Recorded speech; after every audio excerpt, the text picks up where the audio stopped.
যেতে যেতে পথে পূর্ণিমা রাতে চাঁদ উঠেছিল গগনে, দেখা হয়েছিল তোমাতে আমাতে, কি জানি কি মহালগনে, শালা চাঁদ উঠেছিল গগনে। গান গাইতে গাইতে ওয়াশরুম থেকে গোসল শেষ করে বের হতে দেখি নীলা আপু আমার রুমে। পরনে আমার শুধুমাত্র ছোট্ট একটা ল্যাঙ্কট, আর এই নীলা আপু নির্লজ্জের মতো আমার দিকে তাকিয়ে আছে। কি করব বুঝতে পারলাম না। মান সম্মানের ব্যাপার, তাই সোজা দৌড়ে আবার ওয়াশরুমে ঢুকে গেলাম। কি বেহায়া মেয়ে, একটু লজ্জা নেই? কিন্তু এ আমার রুমে কি করছে? রুমে তো দূরের কথা, এর তো আমাদের বাসাতেও আসার কথা না। সে যে কারণেই আসুক না কেন, কিন্তু আমি এখান থেকে বের হব কি করে? কাপড় চোপড় তো সব আলমারিতে। কোন কুলক্ষণে যে কাপড় ছাড়া গোসল করতে গিয়েছিলাম। দরজাটা একটু ফাঁক করে দেখে নীলা আপু বিছানার উপর বসে বসে পা তোলাচ্ছে আর মুচকি মুচকি হাসছে। রুম থেকে বের হচ্ছে না, যার কারণে আমি ওয়াশরুম থেকে বের হতে পারছি না। কতক্ষণ না থাকা যায়, তাই জোর গলায় মাকে ডাক দিলাম। একবার ডাকার পরও কোনো সারা শব্দ নাই, তাই নীলাপু বললেন, কিরে কাকিমাকে কেন ডাকছিস? কত বড় বেহাই আই মেয়ে, সব বুঝেও এমন করছে। তাই বললাম, দরকার আছে মা। মা আরে কাকিমাকে ডেকে লাভ নেই, উনি এখন ব্যস্ত, আমার জন্য রান্না করছেন। তুই বরং বল তোর কি লাগবে। ডাকবে না, তুমি আমার রুম থেকে যাও, আপনি একটু পরে আসিয়েন। কেন কেন? আমি তোর রুমে থাকলে কি সমস্যা? কোনো সমস্যা নেই। আরে বাবা, আমি কাপড় পরবো। তো কি হয়েছে, পর না। আমি কি তোকে আটকিয়ে রাখছি? কেমনটা লাগে বলুন তো? কিন্তু আমার সব কাপড় আলমারিতে আছে। হ্যাঁ তো কি হয়েছে, এসে নিয়ে যা। আমি এই অবস্থায় কি করে আসবো শুনি?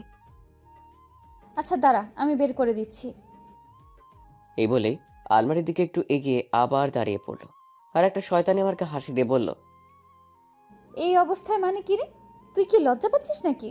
তোকে তো আমি এভাবে কতবার দেখেছি। তুই যখন গোসল করতে চাইতি না, তখন কাকিমা তোকে জোর করে এটুকু বলেই হা হা করে হাসতে লাগলো।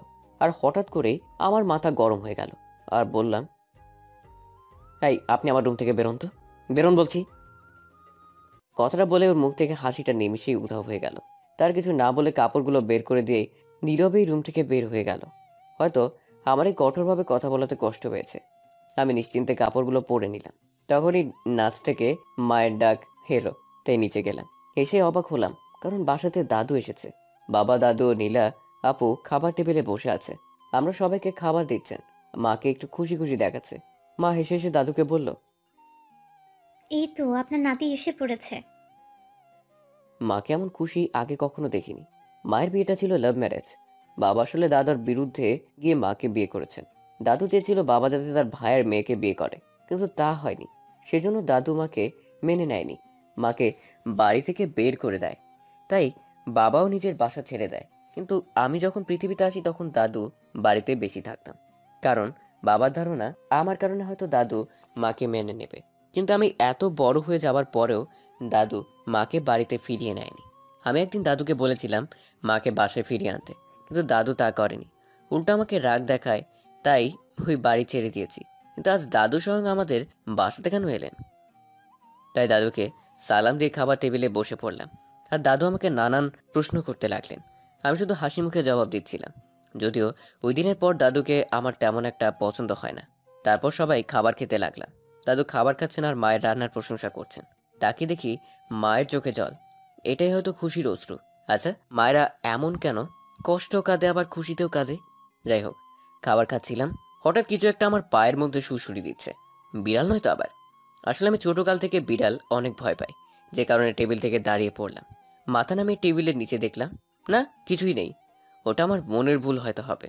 আমাকে এভাবে দাঁড়িয়ে পড়তে দেখে মা বলল, কি হলো? আমি কিছু না বলে মাথা চুলকিয়ে আবারও খেতে বসলাম। আবারও সে একই অবস্থা, সুড়সুড়ি। কিন্তু এবার বুঝতে পারলাম এটা একটা মানুষের পা। মাথা তুলে তাকাতেই বুঝতে পারলাম এটা নীলা আপুর কাজ। নীলা আপু আমার দিকে তাকিয়ে মুচকি মুচকি হাসছেন। আমি কিছু না বলে খাবারে মনোযোগ দিলাম, কিন্তু নীলা আপু আমাকে শান্তিতে খেতে দিচ্ছে না। মুখ বুজে সব সহ্য করছি, কিন্তু সে এমন করছে কেন ওর সাথে তো আমার কোনো এমন সম্পর্ক নেই, কিন্তু যেটা ছিল সেটা তো নিজেই নষ্ট করে দিয়েছে। এখন না আছে বন্ধুত্ব, ও তো আমার কাজিন হয়, তা আবার 3 বছরের বড় আপু। এখন আমি ওকে ওনাকে বড় আপু বলেই মানি, যথেষ্ট সম্মান দেওয়ার চেষ্টা করি। যা বোঝার তা বুঝে গিয়েছি, অবশ্য দোষটা আমারই ছিল। যাক এসব। আমি তাড়াতাড়ি খাবার শেষ করে উঠে আসতে যাব, তখন মা আমাকে বলল, লাবিব, যা চটপট গিয়ে তোর ব্যাগ গুছিয়ে নে। ব্যাগ গোছানো মানে? আমি কি কোথাও যাচ্ছি নাকি? মা হ্যাঁ সূচক মাথা নাড়ালো। যখন আমি বলবো কোথায়, তখন নীলা আপু বলে উঠল, আরে এখন থেকে তুমি কাকা কাকিমা আমাদের নিজের বাড়িতে থাকবি। সেই জন্যই তো দাদু তোদের সবাইকে নিতে এলো। এখন থেকে আমরা সবাই একসাথে থাকবো, ভালো হবে না বল? কথাটা শুনে আমার খুশি হওয়া উচিত ছিল। ছোটবেলা থেকে তো আমি এটাই চাইতাম, কিন্তু আমি খুশি হতে পারছি না। কারণ সেদিন ওই ঘটনা আর নীলা আপুর সাথে এই বিচ্ছিরি ঘটনার পর আমি নিজেই নিজেকে প্রতিজ্ঞা করেছিলাম যে আমি আর ওই বাড়িতেও নীলা আপুর সামনে আর কখনোই যাব না। আসলে আমি নীলার থেকে দূরে থাকতে চাই। এখন কি করা উচিত তা বুঝতে পারছি না, তাই নিজের রুমে চুপচাপ চলে এলাম। এতদিন পর সবাই ওই বাসাতে যাব, সবাই কত খুশি। এখন কি করে আমি যাব না বলি? আমাকে ছাড়া তো কেউ যাবে না। আমার ভাগ্যটাই খারাপ। কেন যে আমি সেদিন নীলাকে নিয়ে ওসব ভাবতে গিয়েছিলাম। কিছু বুঝতেছেন না তো, চলেন বুঝিয়ে বলি। ছোটবেলা থেকে নীলা আপু আর আমি খুব ভালো বন্ধু ছিলাম। যদিও সে আমার থেকে 3 বছরের বড়। আমি যখন ওই বাড়িতে যেতাম নীলা আপুর সাথেই সব সময় থাকতাম। ছোটবেলা থেকেই নীলা আপুকে আমার ভালো লাগতো। যখন আমি কলেজে ভর্তি হই, তখন আমি বুঝতে পারি নীলা আপুর প্রতি আমার ভালোবাসাই ছিল না, তার থেকে বেশি কিছু ছিল। আমি তাকে ভালোবাসতাম, আর আমারও মনে হয়েছিল নীলাও আমাকে ভালোবাসে। এর অনেক কারণ ছিল, যেমন নীলা আপু আমাকে অনেক কেয়ার করতো, আমি ঠিক সময় খাবার খেয়েছি কিনা, পড়তে বসেছি কিনা, ইত্যাদি ইত্যাদি। আর সুযোগ পেলেই দুজনে ঘোরাঘুরি করতাম আর খাওয়া দাওয়া। ফোনে তো কথা হতো ঘন্টার পর ঘন্টা। কথা বলা শুরু করলে তো শেষই হয় না। আমি যদিও নীলাকে তুমি করে বলতাম, কিন্তু সে আমাকে তুই করেই বলতো, যার কারণে আমি দ্বিধায় ছিলাম যে সে আমাকে ভালোবাসে কিনা। আমি আসলে পড়াশোনায় বরাবরই একটুখানি গিয়েছিলাম আর কি, আর পরীক্ষার খাতায় আশপাশ করে লিখেই পাশ করে যেতাম। তো সেই কারণে আমার ক্লাসমেট ঋতুকে পরীক্ষার আগে থেকেই তল্লাই কথা শুরু করেছিলাম। প্রতিদিন ওকে এখানে ওখানে ঘুরতে নিয়ে যেতাম, ওর পছন্দের খাবার খাওয়াতাম, ও শপিং করাতাম। আর শপিংয়ে গিয়ে হয় যত বিপত্তি। সেখানে নীলা আপু আমাদের একসাথে দেখে নেয়, আর ঋতু বেচারিকে সবার সামনে থাপ্পড় দিয়েছিল। ঋতু গাল ডলতে ডলতে আমার দিকে তাকিয়েছিল। ও ভাবছিল আমি নীলাকে কিছু বলবো। নীলা আপু ছিল ঋতুর বড়, আর নীলার রাগী চোখ দেখে সে সেখান থেকে বিদায় নিয়েছিল। আমি শুধু অবাক দর্শকের মতো তাকিয়েছিলাম। তারপর নীলা আপু বলল, এই তোর পড়াশোনা? নীলা এর আগে কখনো আমার সাথে এত রাগী গলায় কথা বলেনি, তাই কথার খেই হারিয়ে ফেলে বললাম, আসলে না হয়েছে কি কি বলবো ঠিক বুঝে উঠতে পারছি না। তখনই নীলা বলে উঠল, আমি তোকে কতবার ফোন করেছিলাম দেখেছিস? সকালে ফোন রিসিভ করে আমাকে কিছু না বলতে দিয়েই বললি তোর পরীক্ষা, তাই তুই পড়ছিস, আর ফোন ধরলি না। তাই তোর বাড়িতে গিয়েছিলাম, তুই সেখানেও ছিলি না। তাই একা একা শপিং করতে এলাম, আর এসে দেখি তোর কি আদৌ মনে আছে আজকে কি? আমি তার কথা এতক্ষণ মন দিয়ে শুনছিলাম, তারপর বললাম, আজকে কি? সে আমার কথায় বিরক্ত হয়ে ওর ব্যাগ দিয়ে আমাকে মারতে লাগলো। তারপর তার হাতের ব্যাগগুলো আমাকে দিয়ে বলল, রাতে এগুলো পরে চলে আসিস। তারপর নীলা আপু আর এক মুহূর্ত এখানে দাঁড়ালো না। আমি ওর সাথে সাথে সেখান থেকে বেরিয়ে গেলাম। অনেক কয়টা কল করেছি নীলাকে, কিন্তু ধরেনি, বারবার কেটে দেয়। বুঝলাম মনে হয় অনেক রাগ করেছে। আসলে নীলার আজ বার্থডে, তাই গিফট কিনতে এখানে এসেছিলাম। ঋতুকে এমনি নিয়ে আসিনি, ভেবেছিলাম একসাথে 2 কাজ হয়ে যাবে, কিন্তু কি থেকে যে কি হয়ে গেল। বাড়িতে এসে নীলার দেওয়ার শপিং ব্যাগটা খোলার পর কাপের সাথে একটা ভিউ কার্ড বেরিয়ে এলো। অবাক হয়ে কার্ডটা খুলতেই একটা মেয়ে কণ্ঠ বলে উঠল, I love you, I love you. এই কথা শুনছিস? আই লাভ ইউ বলছি কিন্তু। এটা শোনার পর কিছুক্ষণ টাসকি খেয়ে বসে রইলাম। আই লাভ ইউ বলাটা আর মন কাড়া হাসিটা এখন আমার কানে বাজতে লাগলো। আমার সাথে এমনটা হবে ভাবতে পারিনি। এই মেয়ে কণ্ঠটা নীলার। নীলা যে নিজে থেকেই ভালোবাসি কথাটা বলবে ভাবতেই পারিনি। আমি এখনো বিশ্বাস করতে পারছি না নীলা এই কথাগুলো আমাকে বলেছে। হঠাৎ ব্যাগে একটা চিরকুট দেখলাম, সেটা খুলে দেখতে পেলাম নীলার হ্যান্ড রাইটিং।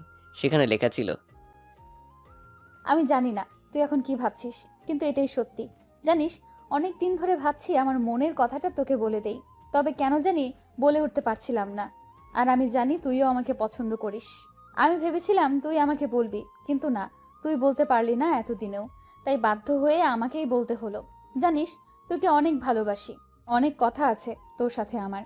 রাতের ছাদে চলে আসিস, সাবধান, কেউ যেন জানতে না পারে। আমি তোর জন্য অপেক্ষা করব। চিঠিটা পড়েই যেন আমার হার্টবিটটা বেড়ে গেল। সবকিছু যে এত সহজে হয়ে যাবে তা ভাবতেও পারিনি। হঠাৎ ফোনটা বেজে উঠল। ফোনটা হাতে নিয়ে দেখি এটা তো আমাদের ভার্সিটির বড় ভাই নিলয়। একদম ভদ্র একটা ছেলে, কিন্তু ওকে আমার একদমই পছন্দ না, কারণ এ হলো নীলার ক্লাসমেট। ফকিনি সবসময় নীলার সাথে সাথেই ঘুরঘুর করে। নীলাও কিছু খালি ওর কথাই টেনে আনবে। যাই হোক, ফোনটা রিসিভ করলাম। হ্যালো, আসসালামু আলাইকুম। কেমন আছেন নীলা ভাই? হুম, ভালোই। তুমি কেমন আছো? আমিও ভালো আছি। কিছু বলবেন ভাইয়া?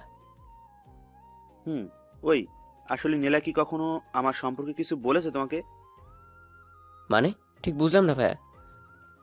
তখনই মনে হলো কোনো নারী কণ্ঠ নীলয়কে ডাকছিল। তার কিছু না বলে সে ফোনটা রেখে দিল। অতঃপর সন্ধ্যাবেলা তৈরি হয়ে সোজা নীলাদের বাড়ি এলাম। বাবা মা কেউ আসেনি। বাসাতে ঢুকে দাদু, আঙ্কেল ও আন্টির সাথে দেখা হলো। মনে হয় তেমন কোনো মানুষকে ইনভাইট করেনি। সেটা সবাই পরিচিত মানুষ আর নীলার বন্ধু বান্ধবও তার মাঝে নীলা ছিল। আর এটাই হলো এই বাড়ির নিয়ম, খুব পরিচিত লোক ছাড়া কাউকে ডাকা হয় না। সবাইকে দেখতে পেলেও নীলাকে দেখতে পাচ্ছিলাম না। আন্টিকে জিজ্ঞেস করতেই বলল ও রুমে রেডি হচ্ছে। কথাটা বলেই আবার বলল ওই তো নীলা এসে পড়েছে। আমার সাথে সাথে সবাই সিঁড়ির দিকে তাকালো। আমি তো শুধু অবাক হয়ে তাকিয়ে রয়েছি, কারণ নীলা আজ একটা আকাশি নীল শাড়ি পরেছে। আর আমি যতটুকু জানি শাড়ি পরা ওর পছন্দ করে না, কিন্তু ওকে খুব সুন্দর লাগতেছে শাড়িতে।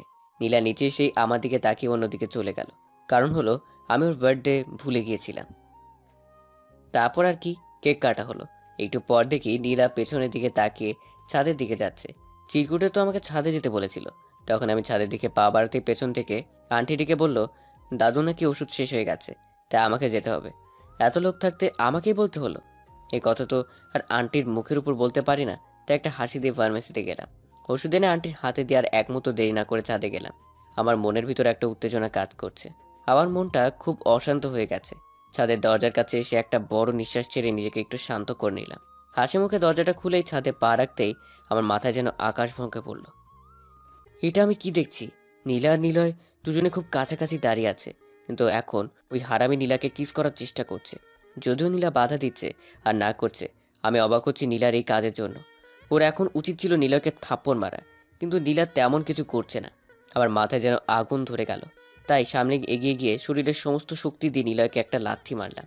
লাথিকে সে টাল না সামলাতে পেরে নিচে পড়ে গেল। আমি আবার ওকে আর কয়েকটা লাথি মারলাম। এবার লাথিটা মুখ বরাবর গিয়ে পড়েছে, তাই ব্যথায় হারামজাদা চেঁচিয়ে উঠল। আমার তাতে কি, কলার ধরে উঠিয়ে মুখ বরাবর একটা ঘুষি মারলাম। যখন আরেকটা মারতে যাব, নীলা এসে পেছন থেকে বাধা দিল, বলল লাবিব ছাড়, ওকে কি করছিস? ও ব্যথা পাচ্ছে, ওর কষ্ট হচ্ছে, ছাড় বলছি। কে শোনে কার কথা? নীলাকে সরিয়ে দিয়ে আর একটা পেট বরাবর দিলাম। শালায় আবার চেঁচিয়ে উঠল, নিজেকে আমার থেকে ছাড়ানোর চেষ্টা করলো। তখন নীলা আমাকে সর বলে একটা ধাক্কা দিল। আমি ধাক্কাকে দূরে সরে গেলাম। আর নীলা দৌড়ে গিয়ে নিলয়কে উঠাতে উঠাতে কান্না সরে বলল তুমি ঠিক আছো তো? তুমি ঠিক আছো তো? আশ্চর্য, আমি নিলয়কে মারছি বলে নীলা এইভাবে রিয়েক্ট করছে কেন? তাই আমি বললাম আরে নীলা আপু, তুমি পাগল হলে নাকি? ও তো আমার কথা শেষ না করতেই আমার গালে ঠাস করে একটা থাপ্পড় দিল। আমি অবাক হয়ে বললাম আরে আপু, ও তো তোমাকে জোর করে কিস করতে চাইছিল, তাই আমি ওকে মারলাম। হ্যাঁ, ও আমাকে কিস করতে চেয়েছিল, কিন্তু করেনি তো। লাবিব, নিলয় আসলে ভালো ছেলে, ও এরকম না। আমি তোকে বুঝিয়ে বলছি কি হয়েছিল। কিন্তু প্লিজ লাবিব, নিচে অনেক লোক, এসব জানতে পারলে সমস্যা হয়ে যাবে। কথাটা শেষ করতে পেছন থেকে আওয়াজ আসলো। কে এইভাবে চিৎকার করলো? কি হয়েছে এখানে?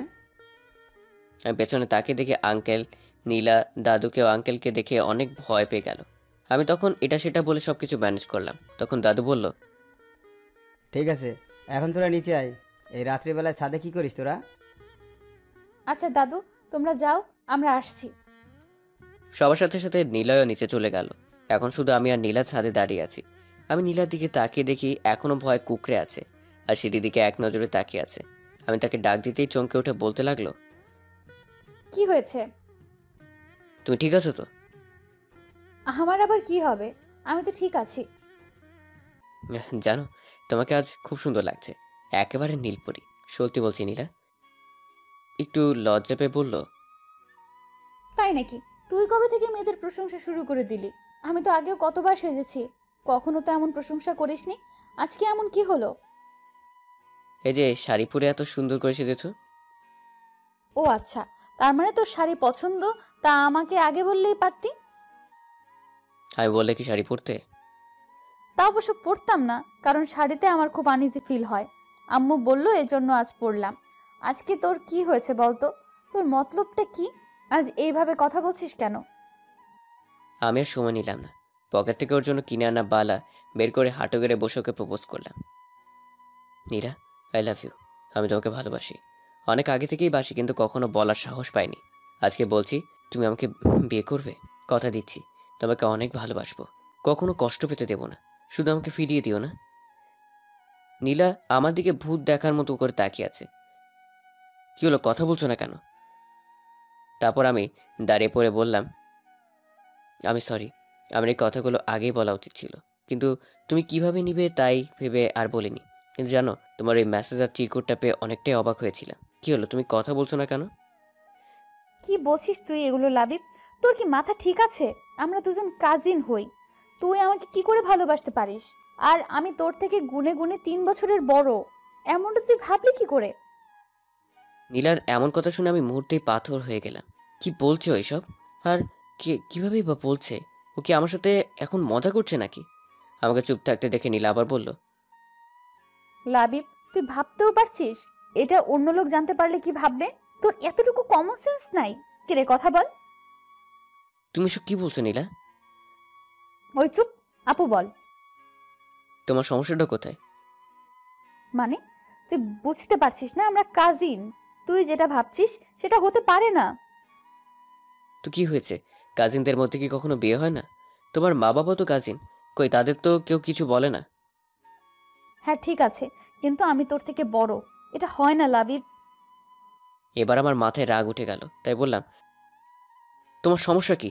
আমার উল্টাপাল্টা কথা বলছো কেন? তুমি নিজেই তো আমাকে আগে ভালোবাসার কথাটা জানালে, আর এখন কী সব উল্টাপাল্টা বলছো? শোনো, এটা কোনো মজার বিষয় নয়, এটা আমার জীবনের প্রশ্ন, আমার ভালোবাসার প্রশ্ন। আমি তোকে কখন বললাম যে আমি তোকে ভালোবাসি? আরে আজকেই তো বললে। দেখ লাবিব, আর ফাজলামো নয়, অনেক সহ্য করেছি। আরে তুমি তো আমাকে ভয়েস মেসেজ আর চিরকুটটা দিলে, তুমি তো বললে আমাকে ভালোবাসো, এখন এমন করছো কেন? কিসের মেসেজ আর কিসের চিরকুট? আমার এখন ভীষণ বিরক্ত লাগছে। আমার পকেটে চিরকুটটা ছিল তাই আমি ওকে দিলাম। আমার হাতে চিরকুটটা দিয়ে এক দৃষ্টিতে তাকিয়ে আছি, কিন্তু চিরকুটের দিকে এক দৃষ্টিতে তাকিয়ে আছে তো আছেই, মাথা তুলছে না, আর কথাও বলছে না। আমি বললাম, কি হলো, এখন কথা বলছো না কেন? লাবিব দেখ, আমি অনেক সরি। কথাটা বলেই মাথা নিচু করে নিল, তারপর বলল, লাবিব দেখ, অনেক বড় একটা গন্ডগোল হয়ে গেছে। দেখ, আমি তোকে দোষ দিচ্ছি না, এটা আমারই দোষ, তার জন্য সরি। মানে কী সব বলছো তুমি? লাবিব প্লিজ, আগে আমার কথাটা শোন। বলো। ওই ভিউ কার্ডটা আর ওই চিঠিটা নীলার জন্য ছিল। জানি না কি করে বাই মিস্টেক এটা তোর কাছে চলে গেছে। আমি সরি লাবিব। নীলার কি যেন বলে যাচ্ছিল, আর কিছুই আমার কানে আসছিল না। আমি যেন এক অন্য জগতে চলে গিয়েছিলাম। একটা চাপা কষ্ট হচ্ছে, যেটা বাইরে কাউকে বলে বোঝানো যাবে না। তার মানে নীলা আমাকে না, নিলয়কে ভালোবাসে। সরি লাবিব, তুই যেটা ভাবছিস সেটা কখনো হতেই পারে না। আর প্লিজ নীলার কথাটা এখন কাউকে বলিস না। নীলার আর কোনো কথা গ্রাহ্য করলাম না, ধীরে ধীরে ছাদ থেকে নেমে গেলাম। নীলা হয়তো ডাকছিল, কিন্তু আমি শোনার চেষ্টা করিনি। কারোর সাথে কোনো কথা না বলে বাসা থেকে বেরিয়ে গেলাম। বাইরে জোর হাওয়া বইছে, হয়তো এক্ষুনি ঝড় উঠবে, কিন্তু তার থেকে তো বড় ঝড় আমার মনে চলবে। বাইক চালিয়ে বাড়ি ফিরতে ফিরতে বৃষ্টিতে কাক ভেজা হয়ে গেছি। বাসাতে ঢুকতেই মা ব্যস্ত হয়ে পড়লো যে আমি কেন ঝড় বৃষ্টিতে ভিজে বাসায় ফিরলাম।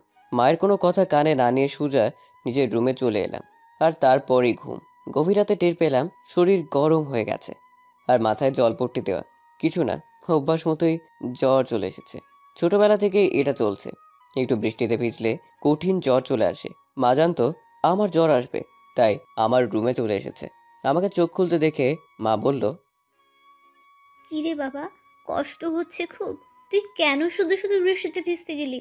আমি তোকে এত বলি, তারপরেও আমার একটা কথাও শুনিস না তুই। মায়ের কথা শুনে আমার নীলার কথা মনে পড়ে গেল। নীলাও সবসময় আমাকে বৃষ্টিতে ভিজতে বারণ করতো। ওর কথাটা মনে উঠতে যেন বুকের ভিতর কষ্টটা আরো বেশি নাড়াতে উঠল। অতঃপর মায়ের কোলে মাথা রেখে কেঁদে দিলাম। মা জিজ্ঞাসা করলো কি হয়েছে, কিন্তু আমি কিছুই বলিনি। তারপর একসময় ঘুমিয়ে পড়ি। যখন চোখ খুললাম তখন মাথায় একটা শীতল হাতে স্পর্শ পেলাম। তাকে দেখি নীলা বসে আছে আর আমার মাথায় জলপট্টি দিয়ে দিচ্ছে। আমাকে চোখ খুলতে দেখে আমার দিকে তাকে একটা মিষ্টি হাসি দিল আর বলল, কিরে, এখন কেমন লাগছে? আমি কিছু না বলে ওর মুখের দিকে তাকিয়ে রইলাম।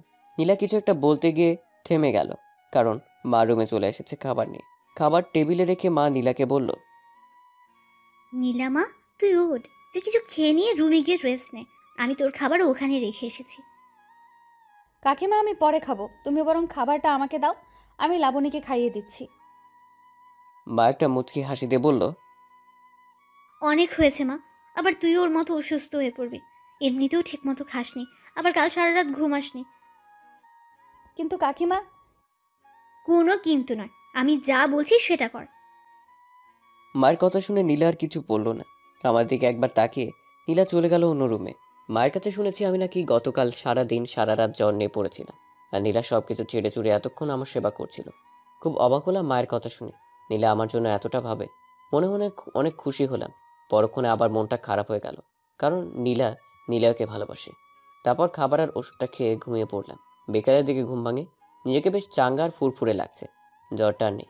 অতবার ওয়াশরুমে গেলাম। তারপর বাহির হয়েই দেখি নীলা বসে আছে আর আমাকে দেখেই হাসিমুখে প্রশ্ন করলো, কিরে, কেমন আছিস এখন? বিছানায় বসে বললাম, একদম ভালো, জ্বর নেই বললেই চলে। তারপর নীলা আমার দিকে সুপের পোয়ালাটা এগিয়ে দিতে বলল, যাক বাবা, ভালো হয়েছে। যে ভয় পাইয়ে দিয়েছিলি তুই। আমি কিছু না বলে নীলার দিকে তাকিয়ে আছি। কিরে, হা করে কি দেখিস? খেয়ে নে, ঠান্ডা হয়ে যাবে। আমি নীলার কোনো কথা না শুনে পেয়ালাটা রেখে দিলাম। তা দেখে নীলা অবাক হয়ে বলল, কিরে, কি হলো, খাবি না? I love you. মানে? বিশ্বাস করো, আমি তোমাকে খুব ভালোবাসি। দেখ লাবিব, পাগলামো করিস না। আমি তোকে সব কিছু বললাম, তারপরেও তুই। আমি কোনো পাগলামি করছি না, সত্যি যেটা সেটাই বলছি। তুই ভালো করেই জানিস এটা কোনো দিন সম্ভব না। ভুলে যা এসব। দেখবি আমার থেকে তুই ভালো কাউকে পাবি, যে তোকে ভালোবাসবে, সুখে রাখবে। আমি এবার উঠে দাঁড়িয়ে নীলার হাত ধরে বললাম, বিশ্বাস করো, আমি তোমাকে খুব ভালোবাসি। সবসময় শুধু তোমার কথাই ভাবি, আর তোমাকে ছাড়া অন্য কাউকে চাই না, তোমাকে চাই শুধু। নীলা আমার থেকে হাত ছাড়ানোর চেষ্টা করে বলতে লাগলো, লাবিব, হাত ছাড়, পাগলামো করিস না। আমাদের অনেক ভালো একটা সম্পর্ক, তা নষ্ট করিস না। কথাটা বলেই হাত ছাড়িয়ে নিয়ে দরজা দিয়ে বাইরে চলে যাচ্ছিল নীলা। তখন আমি ওর পথ আটকিয়ে দরজা বন্ধ করে দিলাম। যখন সে বলল, লাবিব, দরজাটা বন্ধ করলি কেন? খোল বলছি, আর আমাকে যেতে দে। তুই কেন বোঝার চেষ্টা করছো না? আমি সত্যি তোমাকে অনেক বেশি ভালোবেসেছি। দেখ, তুই কিন্তু এবার তোর লিমিট ক্রস করে ফেলছিস। আমি যেন নিজের অজান্তেই নীলার খুব কাছে চলে গেছি, আর সেই জন্য হয়তো নীলা আমাকে ঠাস করে একটা থাপ্পড় দিয়ে বসলো। আচমকা থাপ্পড় খেয়ে আমি কিছুটা পিছিয়ে পড়ি। জানি না কি হয়েছিল আমার। নীলা আমার দিকে ঘৃণার দৃষ্টিতে তাকিয়ে বলল, ছি লাবিব, আমি ভেবেছিলাম তুই সবটা বুঝতে পারবি, কিন্তু তুই যে এতটা নিচে নেমে গেছিস তা আমি ভাবতেও পারিনি। আমারই ভুল হয়েছে তোকে বোঝাতে যাওয়া। আমি কিছু না বলে মাথা নিচু করে দাঁড়িয়ে আছি। আসলে অনেক বড় একটা ভুল করে ফেলেছি। নীলা বলতে লাগলো, তুই আর কখনো আমার সামনে আসবি না, আমি তোর মুখও দেখতে চাই না। কথাটা বলেই দরজা খুলে নীলা হন হন করে চলে গেল। আমি ভাবলাম ওকে সরি বলা দরকার। যেই দরজার সামনে আসলাম দেখি মা দাঁড়িয়ে আছে। আমি মাকে দেখি ভয় পেয়ে গেলাম। মা কিছু বুঝতে বা শুনতে পাইনি তো। আমি মায়ের দিকে ভয়ার্ত চোখে তাকিয়েছিলাম, আর মা আমাকে বলল, কে? নীলা এভাবে চলে গেল? কোনো কিছু কি হয়েছে? যাক, তাহলে মা বুঝতে পারেনি। তাই আমাকে মাকে বললাম, না মা, কিছুই হয়নি। নীলাপুর কি না কি জরুরি কাজ পড়েছে, তাই ওভাবে চলে গেল। তারপর মা চলে গেল। আমি আর নীলাকে সরি বলতে পারলাম না। তারপর অনেক চিন্তা ভাবনার পর ঠিক করলাম আমি নীলাকে ভুলে যাব, আর নীলাকে নিয়ে সব ভুল চিন্তা ভাবনাও মাথা থেকে বের করে দেব। নীলা যা চায় সেটাই হবে। আমি আর আমার মুখ ওকে দেখাবো না। তাই ওর কাছে একটা চিরকুট লিখে ক্ষমা চাই। তার সাথে এটাও লিখেছিলাম যে আমি আর ওর সামনে আসবো না, কোনোভাবে ডিস্টার্ব করবো না। কয়েকদিন পর পরীক্ষা, তাই পরীক্ষার প্রস্তুতিতে নিজেকে ব্যস্ত করে ফেললাম। যথেষ্ট চেষ্টা করেছিলাম, কিন্তু কিছু পরীক্ষা আর ভালো হলো না। একটু কষ্ট হলো বটে, তারপর সবকিছু বাদ দিয়ে ফাইনাল পরীক্ষার জন্য ভালো একটা প্রস্তুতি নিতে লাগলাম। তো আর কি, আলতু আলতু সব কাজ ফেলে দিয়ে পড়াশোনায় মনোযোগ দিলাম। নিয়মিত ক্লাস কোচিং করেই আমার সময় পার হয়ে যেতে লাগলো। লাস্ট 2 মাস নিজেকে অনেকটাই সামলে নিয়েছি। নিয়মিত একটাই রুটিন মেনে চলি। আমার এই পরিবর্তন দেখে বাবা মা অনেক খুশি। আর এতদিন নীলা আপু বা ওই বাড়ির পাশেই যায়নি। তবে দেখা হয়েছিল একদিন ভার্সিটি ক্যাম্পাসে। ও চোখে আমার জন্য শুধু ঘৃণাই রেখেছিলাম। পরীক্ষার আর 10 দিন বাকি, তাই জোর দিয়ে পড়াশোনা করছি। আর বাসা থেকে বের হওয়া একদম বন্ধ করে দিয়েছি। এতক্ষণ যা শুনছিলেন সেটা ছিল অতীত।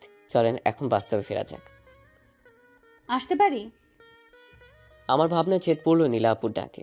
তাকে দেখি দরজার বাইরে দাঁড়িয়ে আমার দিকে তাকিয়ে আছে। আভি কিছু বলে অবাক হয়ে ওনার দিকে তাকিয়ে আছে। তারপর উনি ভিতরে আসলেন, এসে বলতে লাগলেন, কিরে, তুই এসে শুয়ে আছিস? ব্যাগপত্র গুছাবি কখন? জলদি কর, বাসাতে সবাই তোদের জন্য অপেক্ষা করছে। আচ্ছা, তোর কি জিনিস লাগবে তুই আমাকে বল, আমি ব্যাগে গুছিয়ে দিচ্ছি। আমি অবাক হয়ে তার দিকে তাকিয়ে আছি। নীলা আপু হঠাৎ আমার সাথে এরকম অদ্ভুত আচরণ করছেন কেন? এ তো কয়েকদিন আগেও তো আমাকে দেখতে পেত না। আমাকে এরকম ঘৃণা করে বললেই চলে, আর এখন নিজে এসেই আমার সাথে মিশতে চাচ্ছে। আগের মতো নর্মালভাবে কথা বলছে। কাহিনী কি? কিরে, কি ভাবছিস বসে বসে? আমি তোকে কিছু বলেছিলাম? না, কিছু না। ও আচ্ছা। আপনি কেমন আছেন? আমি তো ভালো আছি, কিন্তু তুই তো দেখছি কয়েকদিনে একেবারে বদলে গেছিস। কই না তো, আমি তো আগের মতোই আছি। সে তো দেখতেই পাচ্ছি। নিজে থেকেই কিছু বলিস না, কেমন জানি ঠান্ডা ঠান্ডা মেজাজ। আমি কিছু জিজ্ঞাসা করলেই গম্ভীরভাবে উত্তর দিচ্ছিস। কিরে, তুই শুনছিস? মানে আমি নীলা আপুর এরকম ব্যবহারে অবাক হয়ে আছি। কি মুখে কথা নাই? হ্যাঁ শুনছি, আপনি বলেন। কচু শুনেছিস? কিছু বললেন? না, কিছু বলিনি। তুই বরং বল, তোর কি কি জিনিস গোছাতে হবে।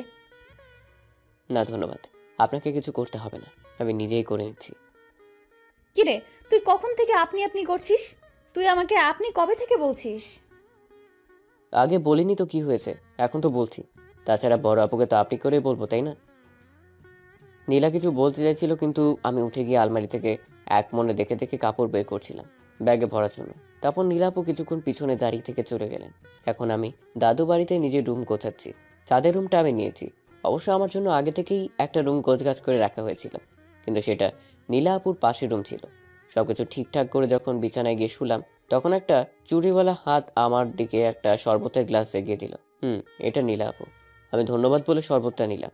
যখন শরবতটা মুখে দিতে যাব, তখন দেখি নীলা আপু এক দৃষ্টিতে আমার দিকে তাকিয়ে আছে। তারপর আমি গ্লাসটা খালি করে নীলা আপুর হাতে গ্লাসটা ধরিয়ে দিয়ে ধন্যবাদ বললাম, কিন্তু নীলা আপু ঠিক আগের মতোই তাকিয়ে আছে। তাই আমি বললাম, হ্যাঁ কিছু কি বলবেন?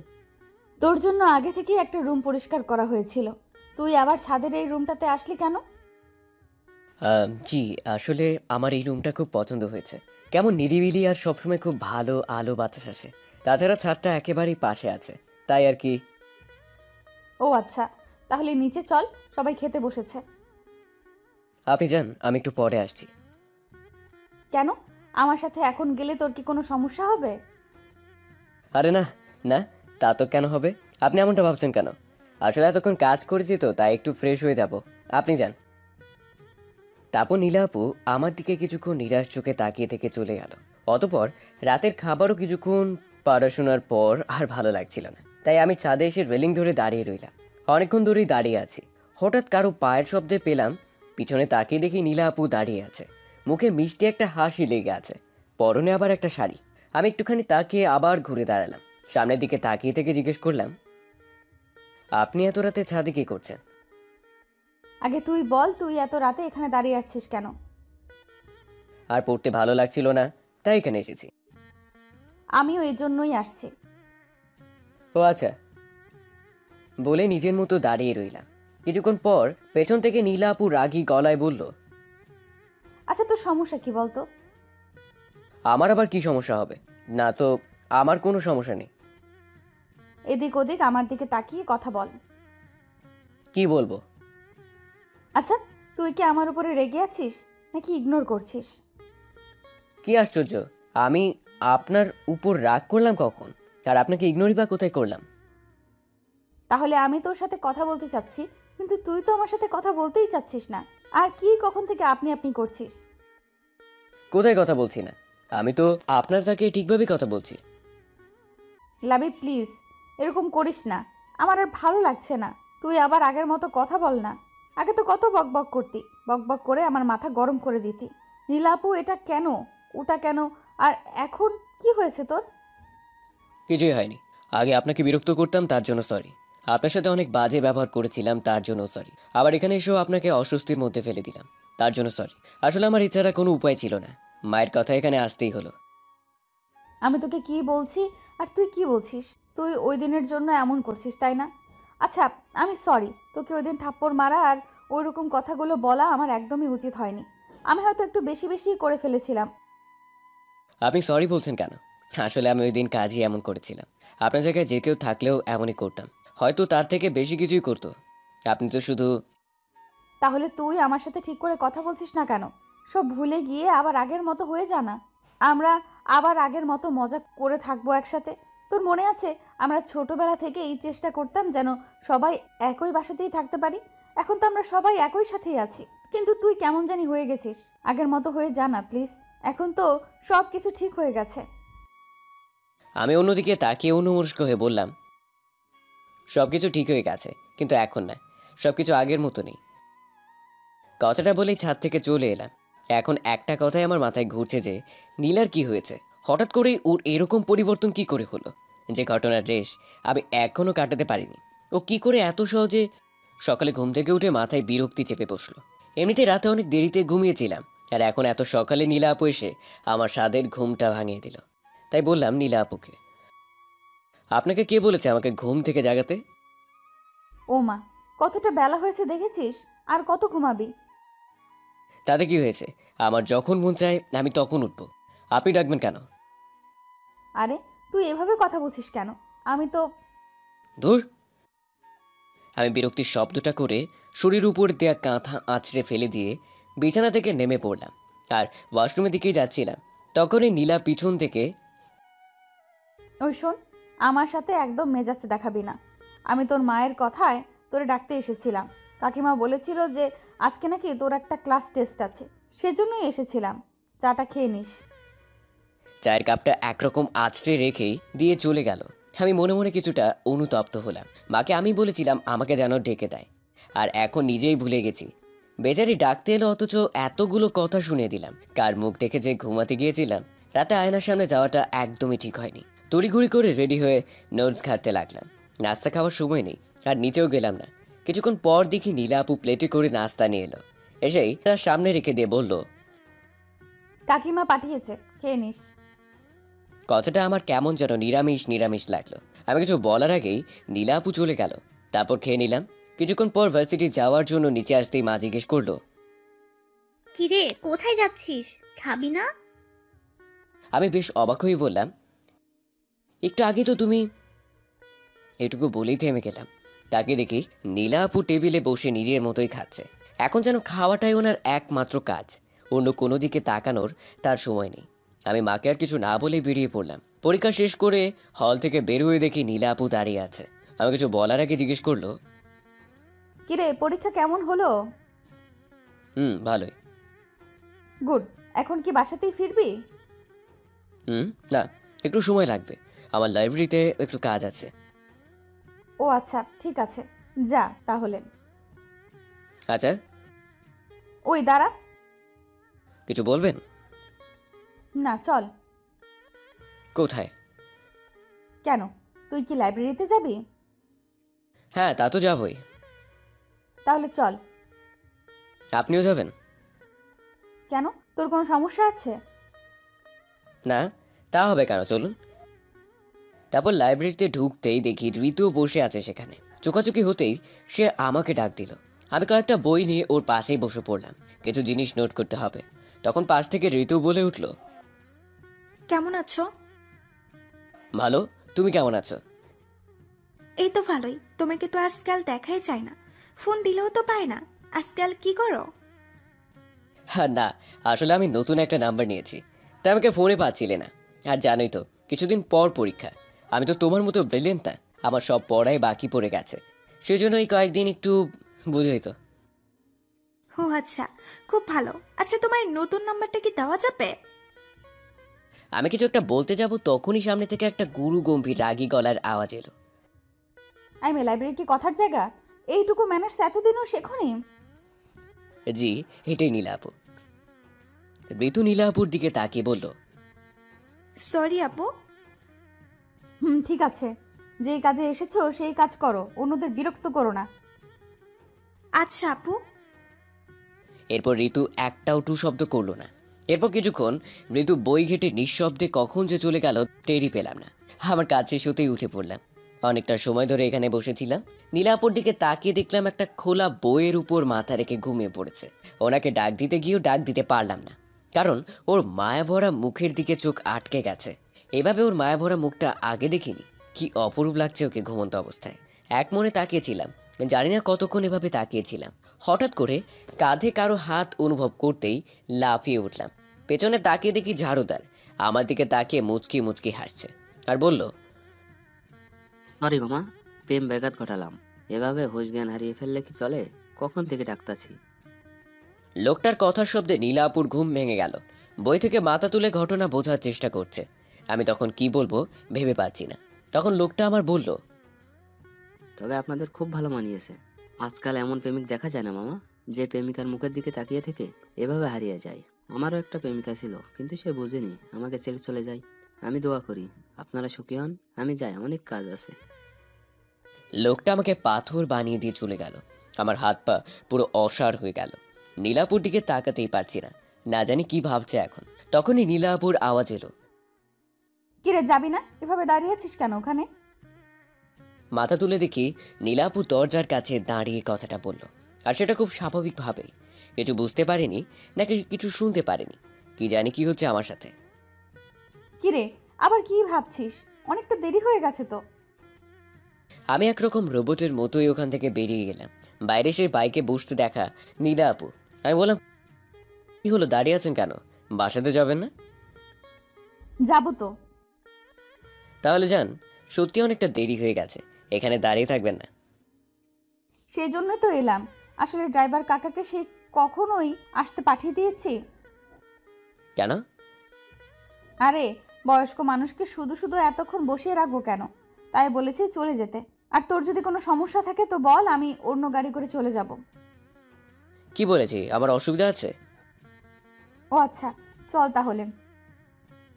উঠেন। কিছু দূর যাওয়ার পর আমি বললাম, নীলাভু, সকালের ব্যবহারের জন্য আমি আসলে সরি। জানি না ঘুম থেকে উঠে কি হয়ে গেল। হুম বিশ্বাস করুন, আমি আসলে ওইভাবে বলতে চাইনি। হুম কি হলো, আমি কি বলছি আপনি শুনতে পাচ্ছেন? এই থাম থাম, এখানেই থাম। হঠাৎ করে এমন বলায় ভয় পেয়ে গেলাম আর বাইকটা দাঁড় করিয়ে বললাম, কি হলো কি হলো? ওইদিকে দেখ, ফুচকার দোকান। চল ফুচকা খাবো, অনেকদিন ধরে খাই না রে। বলেই হাঁটতে লাগলো।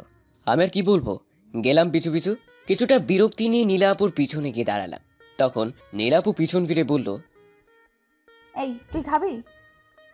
আশ্চর্য, এখানে এসেছি যখন নিশ্চয়ই খাবো।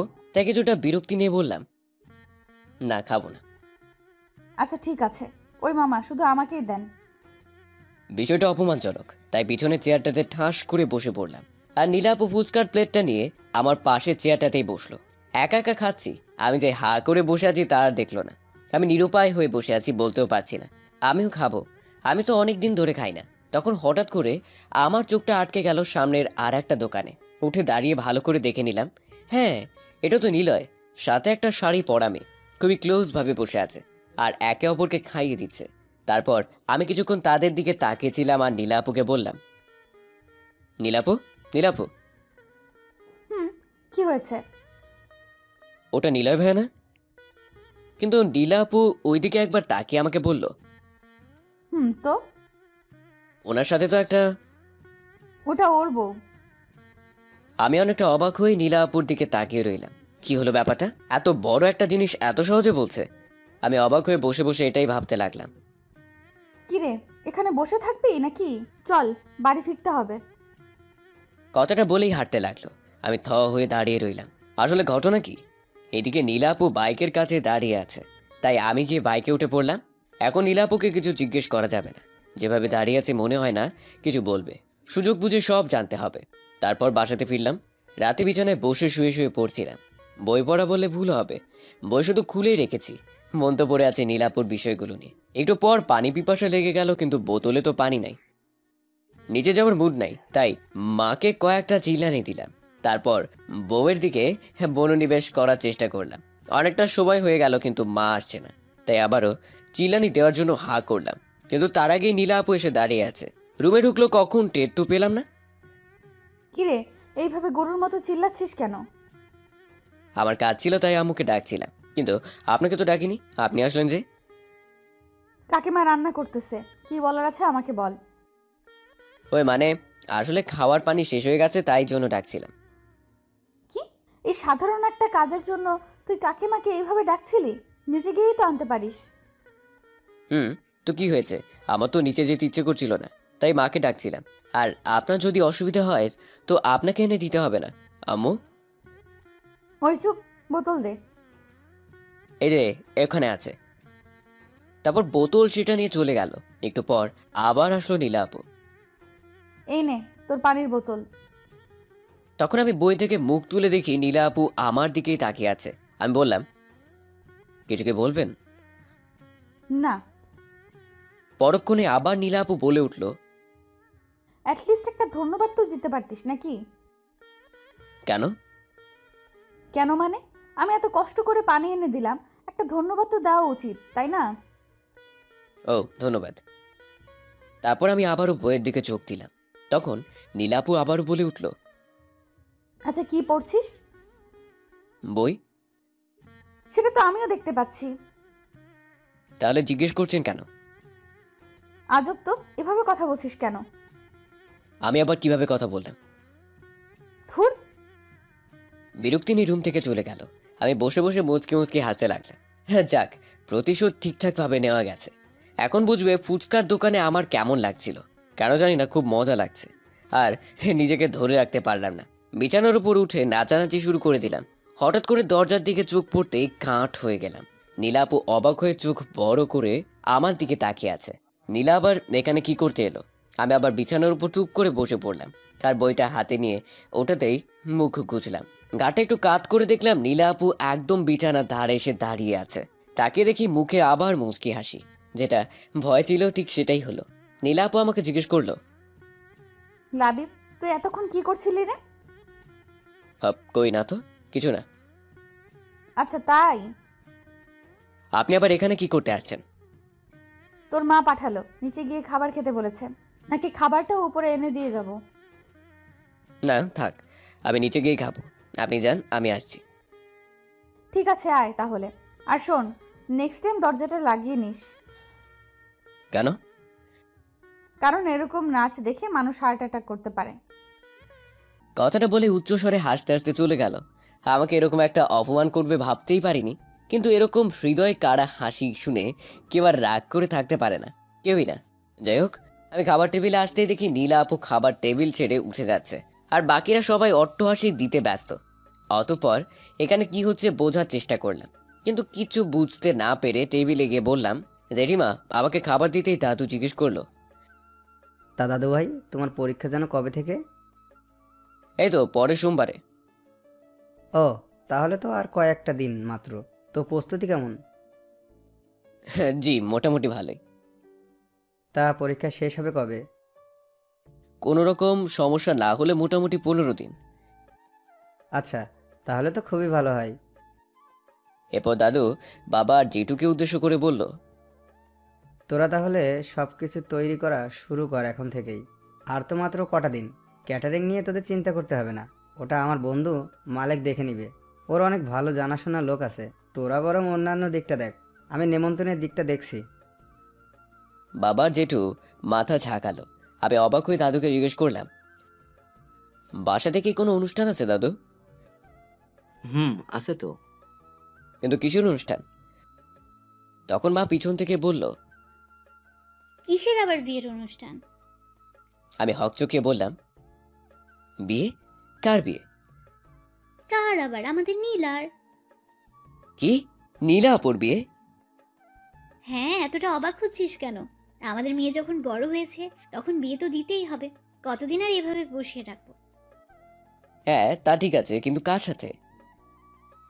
তখন জেঠিমা বলল, আরে সেটা বড় কথা না, বড় কথা হলো নীলার ছেলেটাকে পছন্দ হয়ে গেছে। এতদিন কত সম্বন্ধ এলো কিন্তু নীলার কাউকে পছন্দ হয়নি, কিন্তু এবারে এক কথায় রাজি। আর নীলাকেও ছেলের মা বাবার খুব পছন্দ হয়েছে। তারা চাইছে যত দ্রুত সম্ভব নীলাকে তাদের ছেলের বউ করে নিতে। আর ছেলে? তুই ছেলে নিয়ে পড়ে আছিস কেন? তার মানে ছেলেরা কি নীলা আপুকে পছন্দ হয়েছে? আরে এমন কোনো ছেলে আছে যে আমাদের নীলাকে পছন্দ করবে না? তাছাড়া ছেলের মা বাবাও বলেছে যে আমাদের পছন্দ মানে ছেলের পছন্দ। কত ভালো ছেলে বল! আজকাল কি এমন ছেলে পাওয়া যায়? আমার নীলাটা খুব ভাগ্যবতী।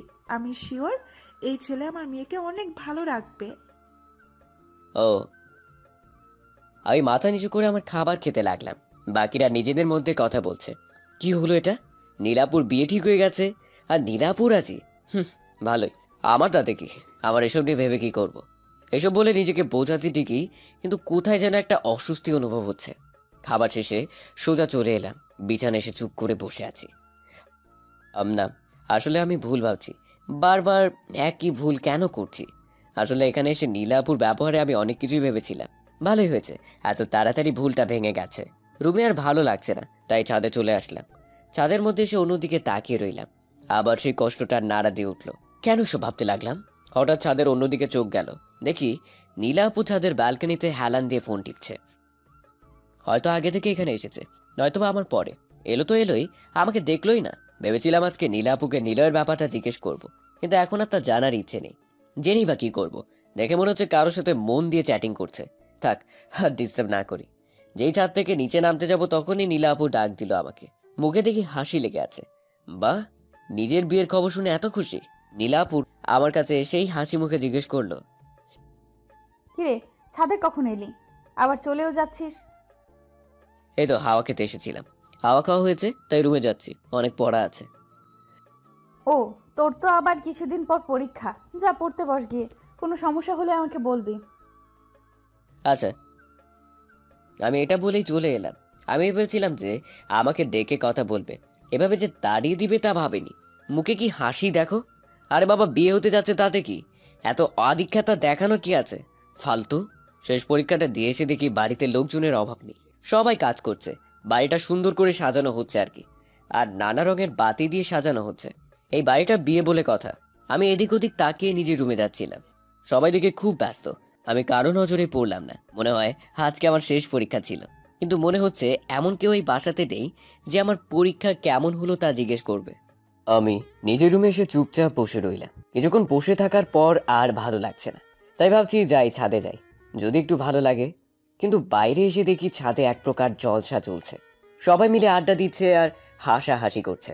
সবার মাঝখানে বসে আছে নীলা আপু, সেও সবার সাথে হাসছে। নীলা আপুর হাসির শব্দটা বরাবরই সুন্দর। সবার হাসির মাঝেও এই হাসিটা আলাদা করা যায়। কিছুক্ষণ সেখানে তাকিয়ে থেকে আবার নিজের রুমে চলে এলাম। এখন কি শান্তিতে ছাদেও যেতে পারবো না?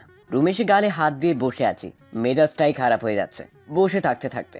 ক্ষুধাও লাগছে অনেক। আসলে দুপুরে কিছু খাইনি। ক্ষুধা আর সহ্য করতে না পেরে নিচে চলে এলাম।